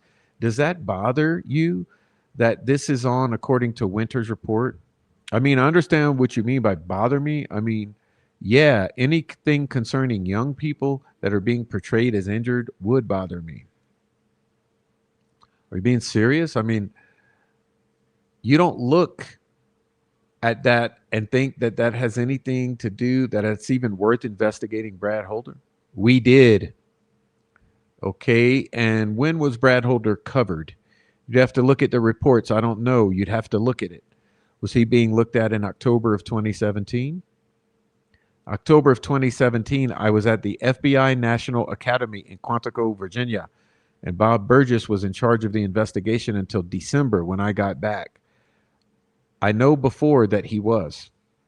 Okay. So after that while, other people were in control of the investigation during that time frame. You'd have to ask them, were you ever involved in the interview of Elvis down in Rushville, Connorsville? Yep, I was present with Kevin Murphy. That's what I stated earlier. It was videotaped, wasn't it? I believe so. Don't have it? Do you know where it is? You'd have to ask Kevin Murphy. Elvis turns around. I'm reading off that February 2018. Were you in a vehicle with Murphy? Did you guys drive down there together? No, we did not. Have you ever heard this story? It's not a story. It's right out of his report. Elvis turned around when he dropped him off at his trailer when Murphy did. Elvis then turns around and comes back to Murphy's car. And Elvis asked Murphy if his spit is found on one of the girls, but it could be explained away, would he still be in trouble? I do recall that, yes. You've heard that before? Yes, I do. What do you think about that? I'm pretty sure Kevin Murphy would be able to tell you that he followed up on it and quite positive we got his DNA. Again, you say they can be put there, but I don't believe that you can put Elvis on the bridge, near the bridge. No, I can do better than that. Okay, I put him at the crime scene. Okay, I don't. Well, sure you don't. Nope. But I do put Richard Allen at the crime scene. Go ahead, tell me how that happened. Ask questions. It's your deposition. Another cat fight, 248. Page 248, another cat fight. You've already gone through it. What links to the crime scene are there other than the magic bullet? What else is there? Eyewitness testimony. His own admission that he was near the crime scene. And then whatever you call it, magic bullet, I call evidence indicating that a round from his gun was within inches of a girl that was brutally murdered. Do you really believe that Jerry Holman believes his own? Do you guys believe that Jerry Holman believes his own BS?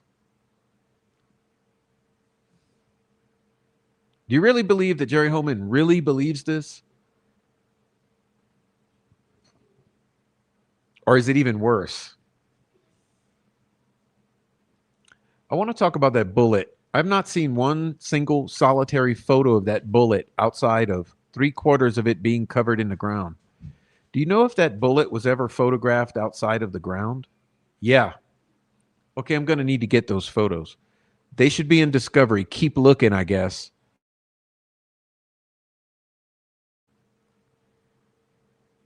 Anything else about the Delphi supplemental report? Let's go through that very quickly that you've not heard. Alibi, Elvis's alibi. What do you think about that? Did he have a pretty solid alibi? I wouldn't. I'd have to review the report and see. I don't know what your version of alibi is. Tell me what you think. Well, I don't have the report right here. I'd have to look at the report too. I'm sure of it. But I'll just tell you. Do you know who Rod Abrams is? You do? I do, yes. Rod Abrams claimed that he, Elvis, and Ned Smith were up in Muncie, and that was found to not be true, or to be not true. Yes, I do know that we were able to validate that. What? Why did Rod Abrams lie? I don't know why he lied. Did you ever do this in police practice where you get 3 guys in 3 different rooms and say somebody's going to talk and that's going to be the person that gets the deal? Deal's coming around one time to one person. Who's talking? Is it going to be you? Have you ever done that? No, I haven't. You haven't? No. Do you think that's an appropriate thing to do? No. Really? No. Did you ever think about rounding up Elvis or having anybody round up Elvis and Rod Abrams in 2 different rooms and talking to them about what happened? I'm pretty sure they were talked to about what happened. But were they played off one another since the alibi of Rod Abrams was found not to be true? I think Jay Harper and Kevin Murphy and those guys interviewed them and talked about it. I don't know if they used that tactic you mentioned. I would not use that tactic. Why not? I don't know. It's just not a tactic I would use at that point. Rod Abrams, your alibi is bad. We know that it's not true. Tell us what happened. Maybe that did happen. I don't know. You're looking at the reports. I'm not. And we could probably find more reports that maybe you need to refresh on too, I guess. I don't know. Is this going to be a situation where you're going to be blaming Murphy and others? No, I'm not blaming anybody. I'm just saying it's not my report. I was there. I remember everything that you just mentioned, but for one more detail, we'd have to look at the other reports and see if there's any other reports on it. Does Exhibit G, I think the 12-page, yeah, we call it the Odin report in our office, the 12-page Odin report. Does that get you like thinking, man, I need to get back out and start investigating? I need to look at some things, but again, I don't. This is the first time I've seen this report. You may not understand, but I'm concerned that this was turned in, and I don't know why it's not in the proper format that would have been reviewed and approved. This is an unapproved document that slipped through somehow. Oh my God. The Odin 12-page Kevin Murphy report is a report that somehow slipped through somehow. Oh my God. Bruh.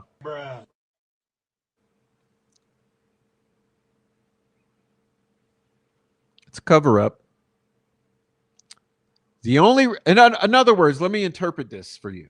The only reason you know about this 12-page report and any of the information from it is because by miracle, it slipped through Jerry Holman's paws. Amber said on page 10, Amber said that Brad told her that Westfall and his people killed Abigail Williams and Liberty German because one of their mothers was mixing with other people outside of the mother's race. He has powerful friends. Page 10. You going to go back out and talk to Holder? Hey, did you tell Amber that Westfall and his people killed Abigail Williams and Liberty German? I believe we did, yes. I'd have to find the report, but like I said, some of this I kind of remember, and I know it was talked about, and there was some follow-up. I know we tried to talk to Logan a couple times, who and when and where I'd have to look those reports up. What? Why is he throwing Logan in? This is about Brad Holder saying to Amber, Westfall and his people killed Abigail and Liberty because one of their mothers was mixing with other people outside of the mother's race.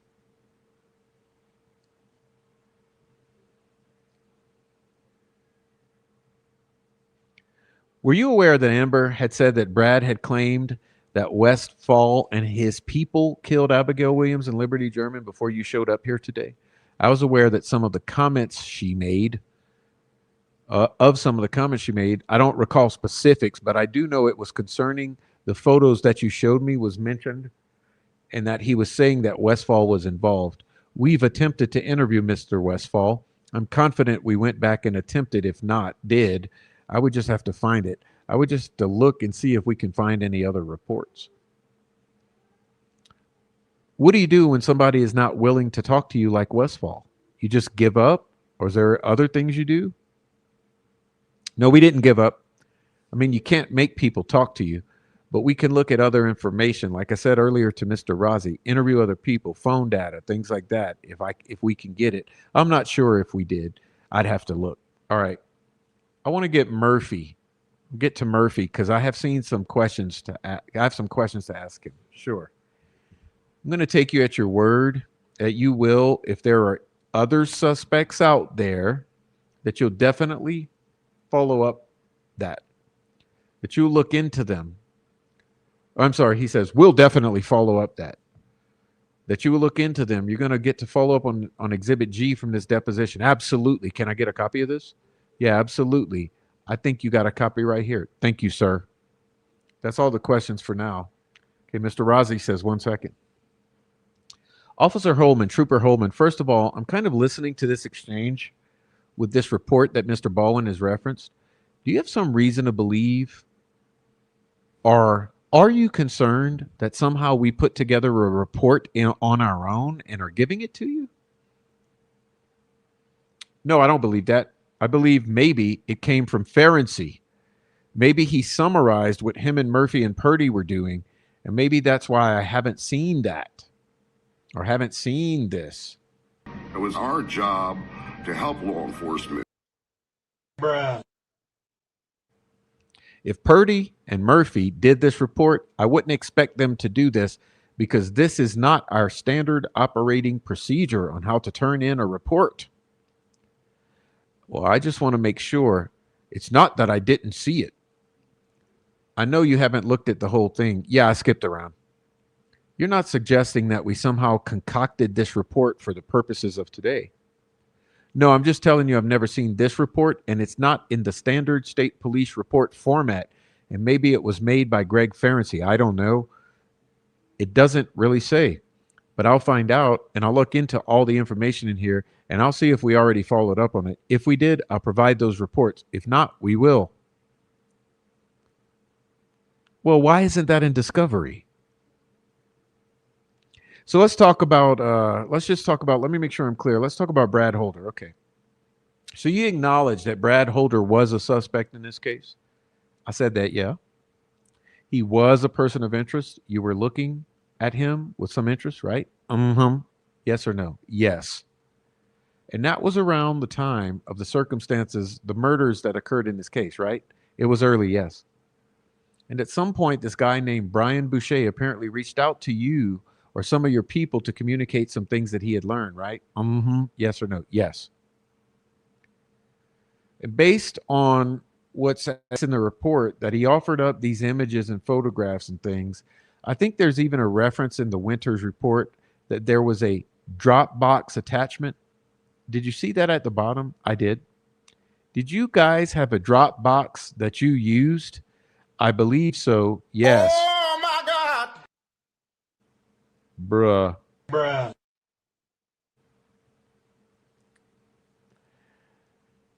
And did that Dropbox, was that a place like a central repository? Sounds like an old phrase from a Kennedy story, but is that what it was, where people could access it and get information easily? I believe so. I've never used, I've used a Dropbox occasionally, but not very often.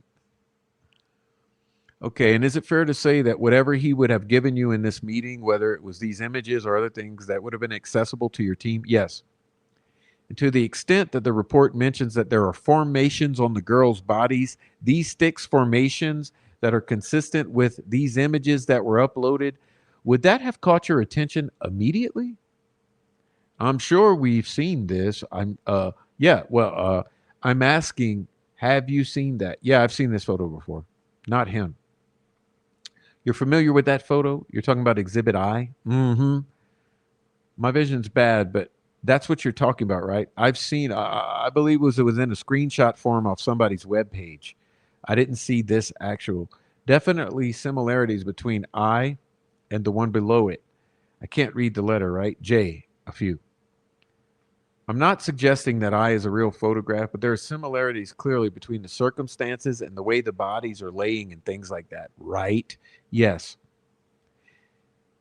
Enough that if you saw that in the course of your investigation, you would be like, we need to look into this, and we did. Did you go back to Brad Holder and talk to him about the image? Me personally, no. Do you have any recollection of anybody doing that? I'm going to look into it and find it, and I'll find out and let you know. Are you aware that in your report, one of the reports, that it was actually referenced that Logan Holder dumped his phone and sold his vehicle around the time of these murders? Who did? Logan Holder. The son? Yeah, I believe that sounds familiar. Would that cause you some concern? Yes. Did you follow up on that? Me personally, no. I'll look into it and find out. With regard to these sticks here, which would be referenced, this is a terrible way to do this, but on Exhibit F. You've seen these before? Right. Yeah. You're not disputing that this image on the left, the comparison came from Holder's Facebook? I'm not disputing that, no. And the image on the right is clearly the one that was at the crime scene. That is correct. You've acknowledged You've already acknowledged to Mr. Baldwin that there are some similarities there. Yes. And again, starting to put the pieces together, each of these individually doesn't necessarily mean a lot, but when you start to kind of join them, it definitely warrants some response, doesn't it? And I believe we did respond. Yes. I'll look into it for you. So let's talk about Patrick Westfall again. Okay. Are you aware that in your own reports, there's references that Patrick Westfall and Brad Holder frequented this trail together? No. This is not. This is a state police report.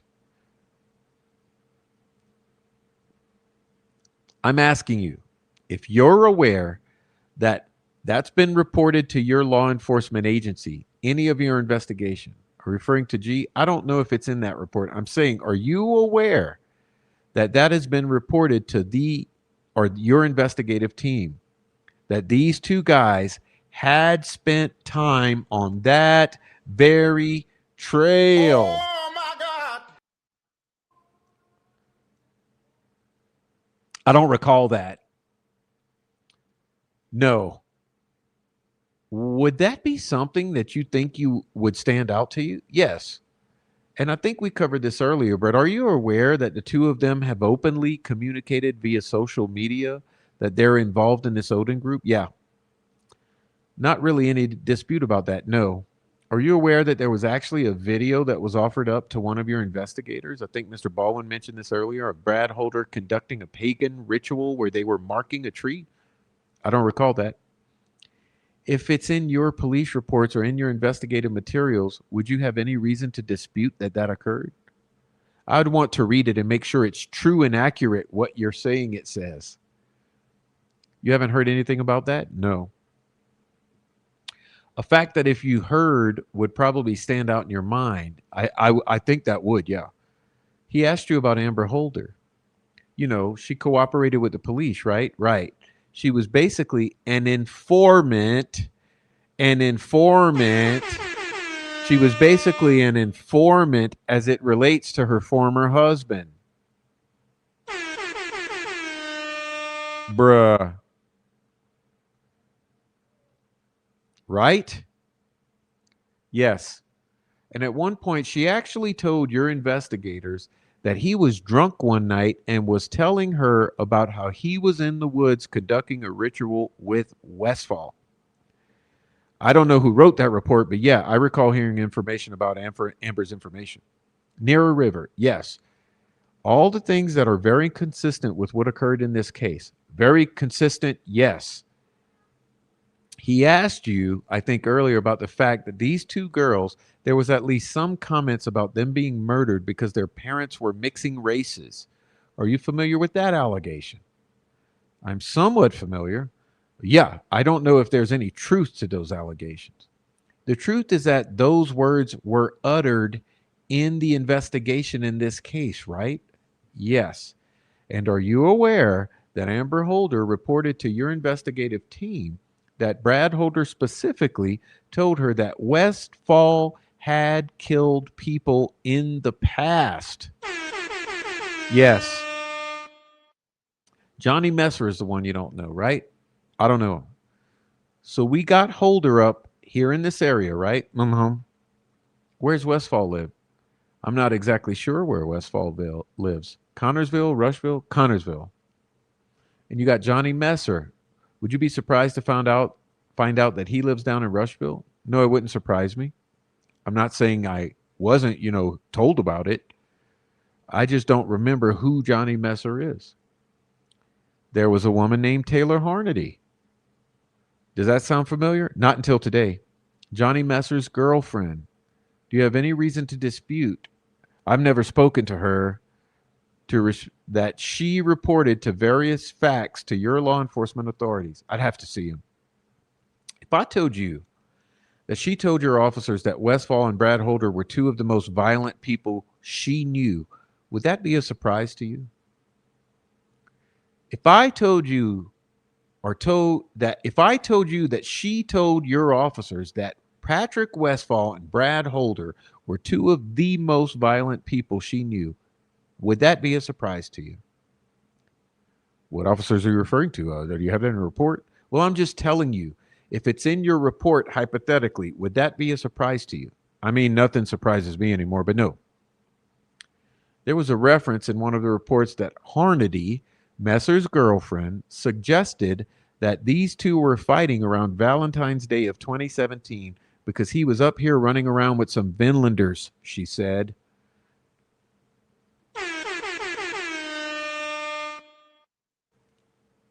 Bruh. I saw that in a report. Yeah, first time I saw that. Would that cause you to be concerned about his involvement in the case? Not really, but it will be followed up on, and I'll look into like everything else.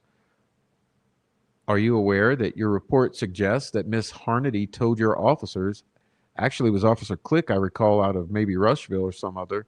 Do you know what I'm talking about? I think he's chief down there. Yeah, she told him that Messer actually admitted to her that he had killed somebody before. You follow up on any of that? I'm sure whoever you're referring to as your report, this isn't my report, and I'm going to say it's not a state police report. You're in Unified Command? I don't recall anybody telling me that, no. Were you aware your team actually obtained a search warrant for Hornady's phone? Okay. In 2018, does that sound familiar at all? Who? Your team did. Got a search warrant for Johnny Messer's girlfriend's phone. What part of my team? I don't know. I just know it's in the report. Okay. Do you have any reason to dispute that? No. And that when they did that, they were attempting to confirm what she was telling them about Johnny Messer, which makes sense, right? Right. You'd get a search warrant to corroborate her statements, right? Are you aware that in those recordings, your own investigators actually discovered audio recordings where Messer was offering up money to another individual trying to hire somebody to make a hit for him? Do you know that? No. None of that sound familiar? I'll have to review the report. Well, I guess the question is, if those kinds of things were going on and they were surrounding this investigation, do you think you would have forgotten all those things? Bruh. Oh my God. Possibly. I mean, there's a lot going on. I mean, obviously what you're saying. Well, do you remember any side investigations because you recovered an audio recording of somebody who said they were trying to hire a hitman? I don't remember any side investigations. Like, hey, maybe we ought to talk to the local authorities and see what's going on with that. Do you remember any of that? I don't remember, but it possibly could have been. Again, if this was done by Terre Haute and those people weren't communicating with us, no, I wouldn't know. If they were doing investigation on their own and communicated with Murphy and Purdy, and they were just giving me bits and pieces of the information, then yeah, I would assume they were following up on it. If they were not telling me, hey, this is what happened. Da, da, da. I guess my thing is, it doesn't seem like this is stuff is kind of resonating with you at this point. So it must not have been a material part of your investigation. That's kind of the way I'm feeling about it. I mean, you'd have to realize I've been in here, 6 hours now? I'm getting tired. I'm trying to remember everything. I was very appreciative that you gave me information that I could prepare for, but the stuff that these names weren't on that, so I didn't have time to prepare.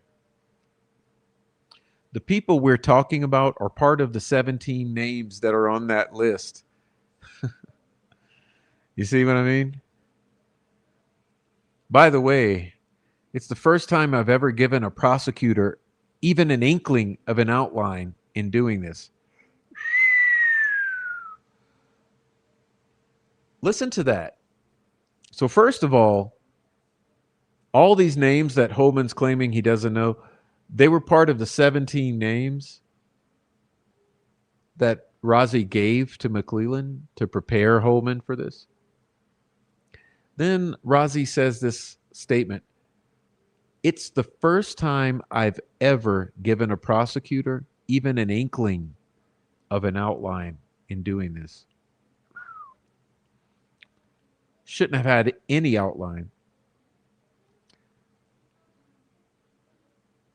Well, have you ever worked a case this big with this much information? No, neither one of us has. Me either. So it helps you to help me so I can prepare. I'll go back and prepare. Hold on a minute. Let's keep talking about Messer and this gang of Rushville people. If I told you that in that report there was a second recording that was recovered from Taylor Hornady's phone that had Johnny Messer talking about holding a suspect hostage and shooting someone, would that kind of resonate with you? I've never seen this report. That's what I'm saying. You're talking about a report I haven't seen. I've never seen. If that kind of information was unearthed by your team, don't you think you being in the Central Command or Unified Command should have known this? Should have, yeah. But like you mentioned, there were side investigations that wasn't getting relayed to us. So communication or the lack of would cause this to not be. That's why I don't remember. I've never seen this report. I only know bits and pieces of what you're talking about. Elvis Fields also a Rushville guy, right? So now we're starting to see even more of a connection. We've got Holder up here. We've got Westfall down there. We've got Johnny Messer. We've got Elvis Fields. Definitely some connections here, right? That's what you say. I'd have to review all these reports and all this data again. Fancy word for Jerry Holman. If I'm taking it from your report, then it's okay for me to rely on that, right? I mean, you could be taking it out of context. I don't know. I'd have to read it myself, Brad. And I will. I want to be prepared. Whoa, first name basis? What? Oh my God. Bruh. We're on a first name basis? Hey, you guys remember in my prior episode when we talked about Razi's brother being the one that Doug Carter kicked the FBI off the case for?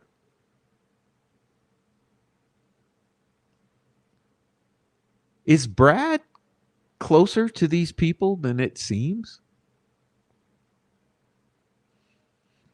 I'd have to read it myself, Brad, and I will. You know Elvis had a sister named Mary Jacobs? Yes. You know that Mary Jacobs was very helpful to your team in reporting all this? She's the one that I referred to earlier that I told that was told was a bit crazy. My recollection is that she reported that Elvis admitted to her that he was on a bridge with two girls that had just been killed. And he was now part of a gang, I think is what he said. Do you recall that? I recall. And you're trying to determine the veracity of her statement, so you had her polygraphed? Right. Somebody did, yes. And we use those polygraphs in court. They're pretty important, pretty liable. And she passed that polygraph? I'd have to look at it.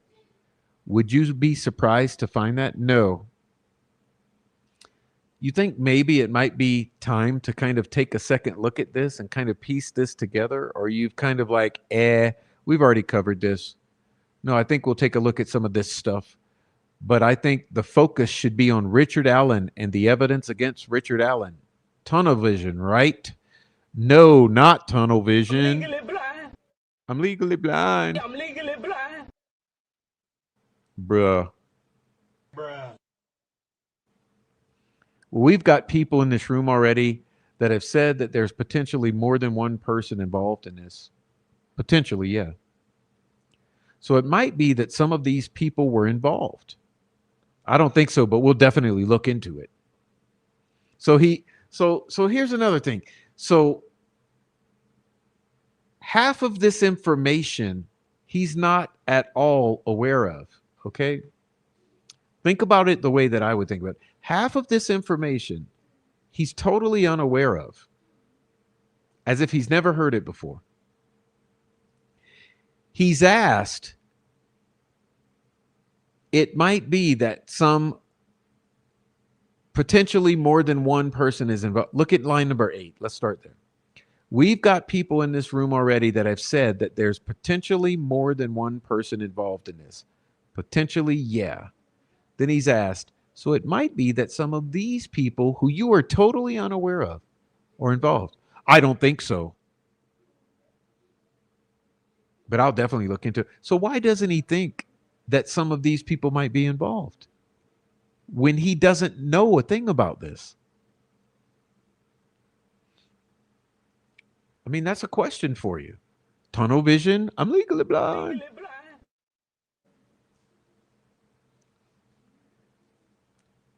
It's possible. Anything's possible. He mentioned the spit comment earlier that caught everybody's attention, right? From Elvis. Refresh my memory. That Elvis at some point got out of your officer's car and he was walking into his home and he turned around and came back and he told him that if the spit was on one of the girl's body, he could be in trouble. That raised some eyebrows. Right. I do remember Kevin talking about that. And then the alibi problems between Ned Smith and Elvis, I think, and I think Messer, right? No, I'm home. Yes. So we're starting to see connections now between all of these people and the crime scene, aren't we? I don't know about the crime scene, but there is a connection with these people. Yes. Okay. I don't have any further questions. Baldwin says, I got three quick ones. First, I think it's Brad Holder that sold his car. It wasn't Logan. That's what I was thinking. I don't think Logan had a car. I want to ask you, am I in danger? Are you in danger with the Odinites? Are you? Should I be worried about that? Are you involved in it? I don't know. Here's what I'm concerned about. You said here plainly multiple times that Richard Allen did this. Richard Allen did this. Richard Allen did this, right?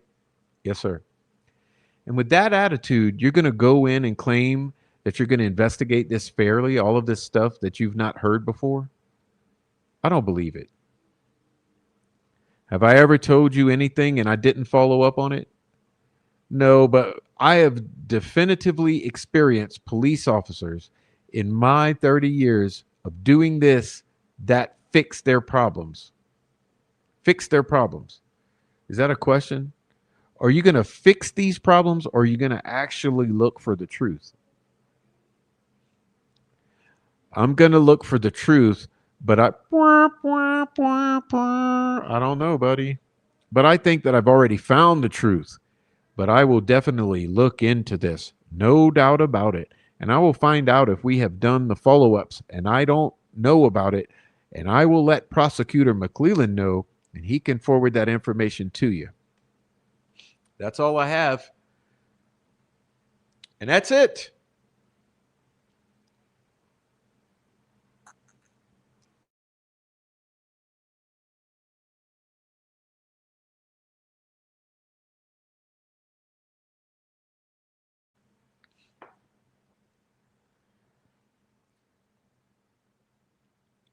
And that is it.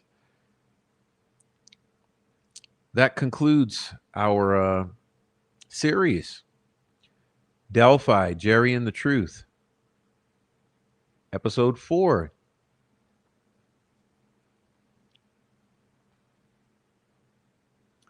Now, why did I title my series in that way?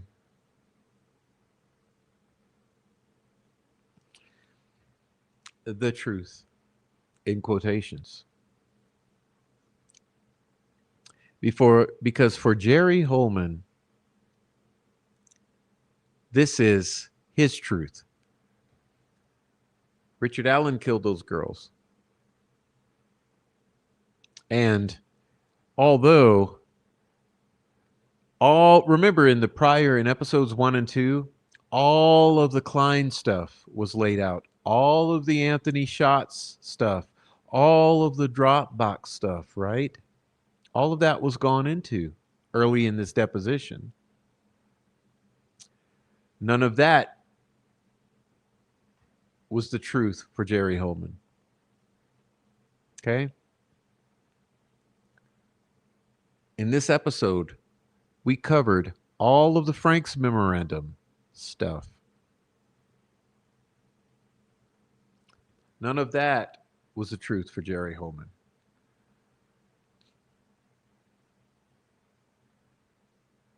The truth. Richard Allen, lone wolf killer, on the bridge. Also, Sarah Carbaugh. Does it make sense? For all of you who've invested yourselves in this, even the new people, even if you think Richard Allen was guilty, let me ask you, does any of this make sense? Does it make sense that he would eliminate the possibility of these individuals who he had not heard of and all of the information that he was unaware of being confronted with that he would deny that even if others were involved, it wasn't these guys? Why would he do that?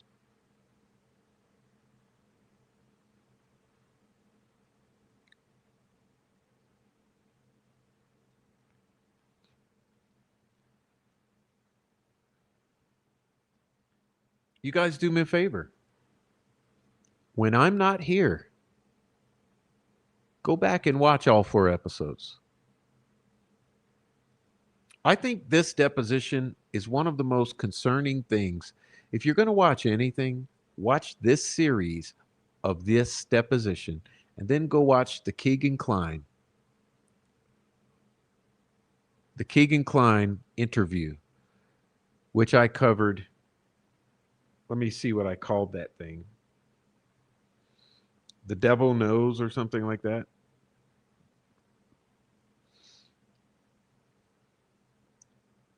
About a month ago, I did a show, Keegan Kline, called The Devil Knows, where I read his interview. You go read Keegan Kline's interview, or you go listen to me read it. The Devil Knows. You watch all 4 of these episodes from Holman's deposition. Do that when I'm not here and you're bored. Leave comments down below. I think single-handedly, those 5 episodes answer a lot of the questions, most of the questions. Give a great perspective on where we're likely at. Because think of it. What if Ron Logan is sort of the axis that's the center point around all of this? What do I mean by that? I mean all the guys who frequented Ron Logan's. Yeah, I mean the pig roast or the party in the cemetery, which was really the party at Ron Logan's that he forced to go to the cemetery to get off his land so he could bag everything up, throw it away, and bring it to the dump to get rid of the evidence of the gathering at his house before these murders. So think about it. If Holder and Westfall and Elvis and that crew frequented Logan's, were known to Logan, and if Keegan Kline was known to Logan, which we know he was, and we know they were, when you look at it from all of these angles, it puts Ron Logan as the center point, the axis around which all of this rotates.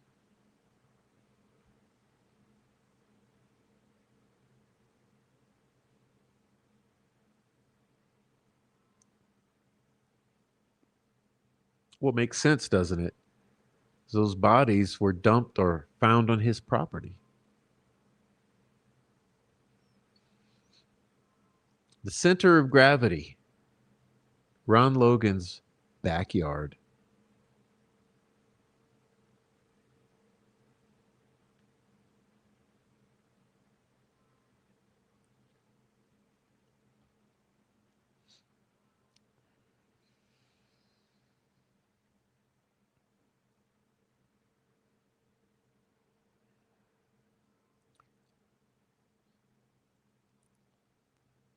Please do me some favors, a number of favors.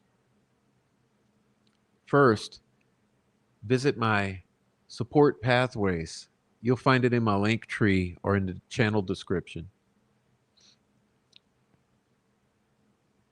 Send me a Cash App, Coffee for Prof, or buy me a coffee or anything. Go subscribe over at Substack if you want to read some things that I'm going to be publishing. And go over to Rotting Jules and subscribe to her channel. I don't know if someone will put her link in the chat. There are very few people talking about the relevant things that matter. The big picture. Go subscribe over to her channel. Go subscribe to Oh Hey Christina. Someone may put her channel down, but Rotting Jules, Oh Hey Christina, In Light in the Dark. Those three channels, my friends, I'd appreciate if you go subscribe over at their channels if you're not already, okay? So Rotting Jules, Oh Hey Christina, In Light in the Dark. And leave me a comment down below. I'd appreciate it. But God bless you all. This was a very long one, and I just wanted to get through that in its entirety, so we're done with it. Like I said, I got another one or two that I'd like to cover.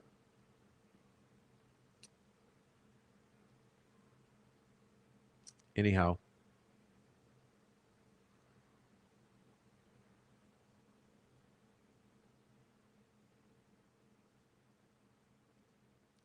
well,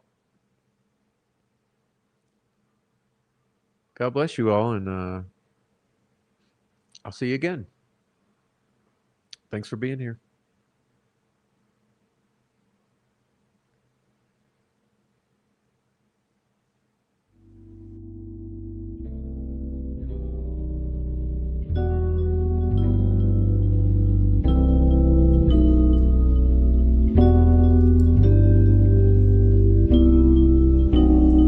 Only need good vibes, good vibes, good vibes, good vibes. Only need good vibes, good vibes, good vibes, good vibes. Only need good vibes. Can't lie, good vibes, good vibes, good vibes, good vibes. Been waiting so patient, I'm going places, can't fake it. My heart is so cold, my energy is contagious. All the pain, I can't take it. I'm staying grounded and graceful, cause I know everything that I've been through only made me count my blessings daily. Yeah, they've been acting shady, but I don't take it personal. The memories fading, I'm enjoying the moment. I've been smelling the roses, taking time to reflect, stepping back, the truth unfolding, unfolding. Got nothing to prove, cause I'm about to blow. I've been in the booth, speaking to my soul. You know that I'm true, you let it go, let it go. Either way it goes, I cannot turn cold, staying on the low. I've been protecting my soul. If your intentions are not pure, I can't let you get too close, cause I'm vibrating high. Ain't got time for your ego, these niggas quit to turn me back. Acting like the amigos, he never cared in the shows. Wasn't with you at your lows, assuming that you gonna fold. But baby, I've been growing ever since I let you go, and I've been doing better, and I know that hurts to know. Hurts to know. Only good vibes around me, and that's for sure. Only good vibes, good vibes, good vibes, good vibes. Only need good vibes, good vibes, good vibes, good vibes. Only need good vibes. Can't lie. Only need good vibes, good vibes, good vibes, good vibes. You see me searching for my inner peace. I've been learning more about myself and my purpose. Truth always come to the surface. Was hurting, but I had to heal. Releasing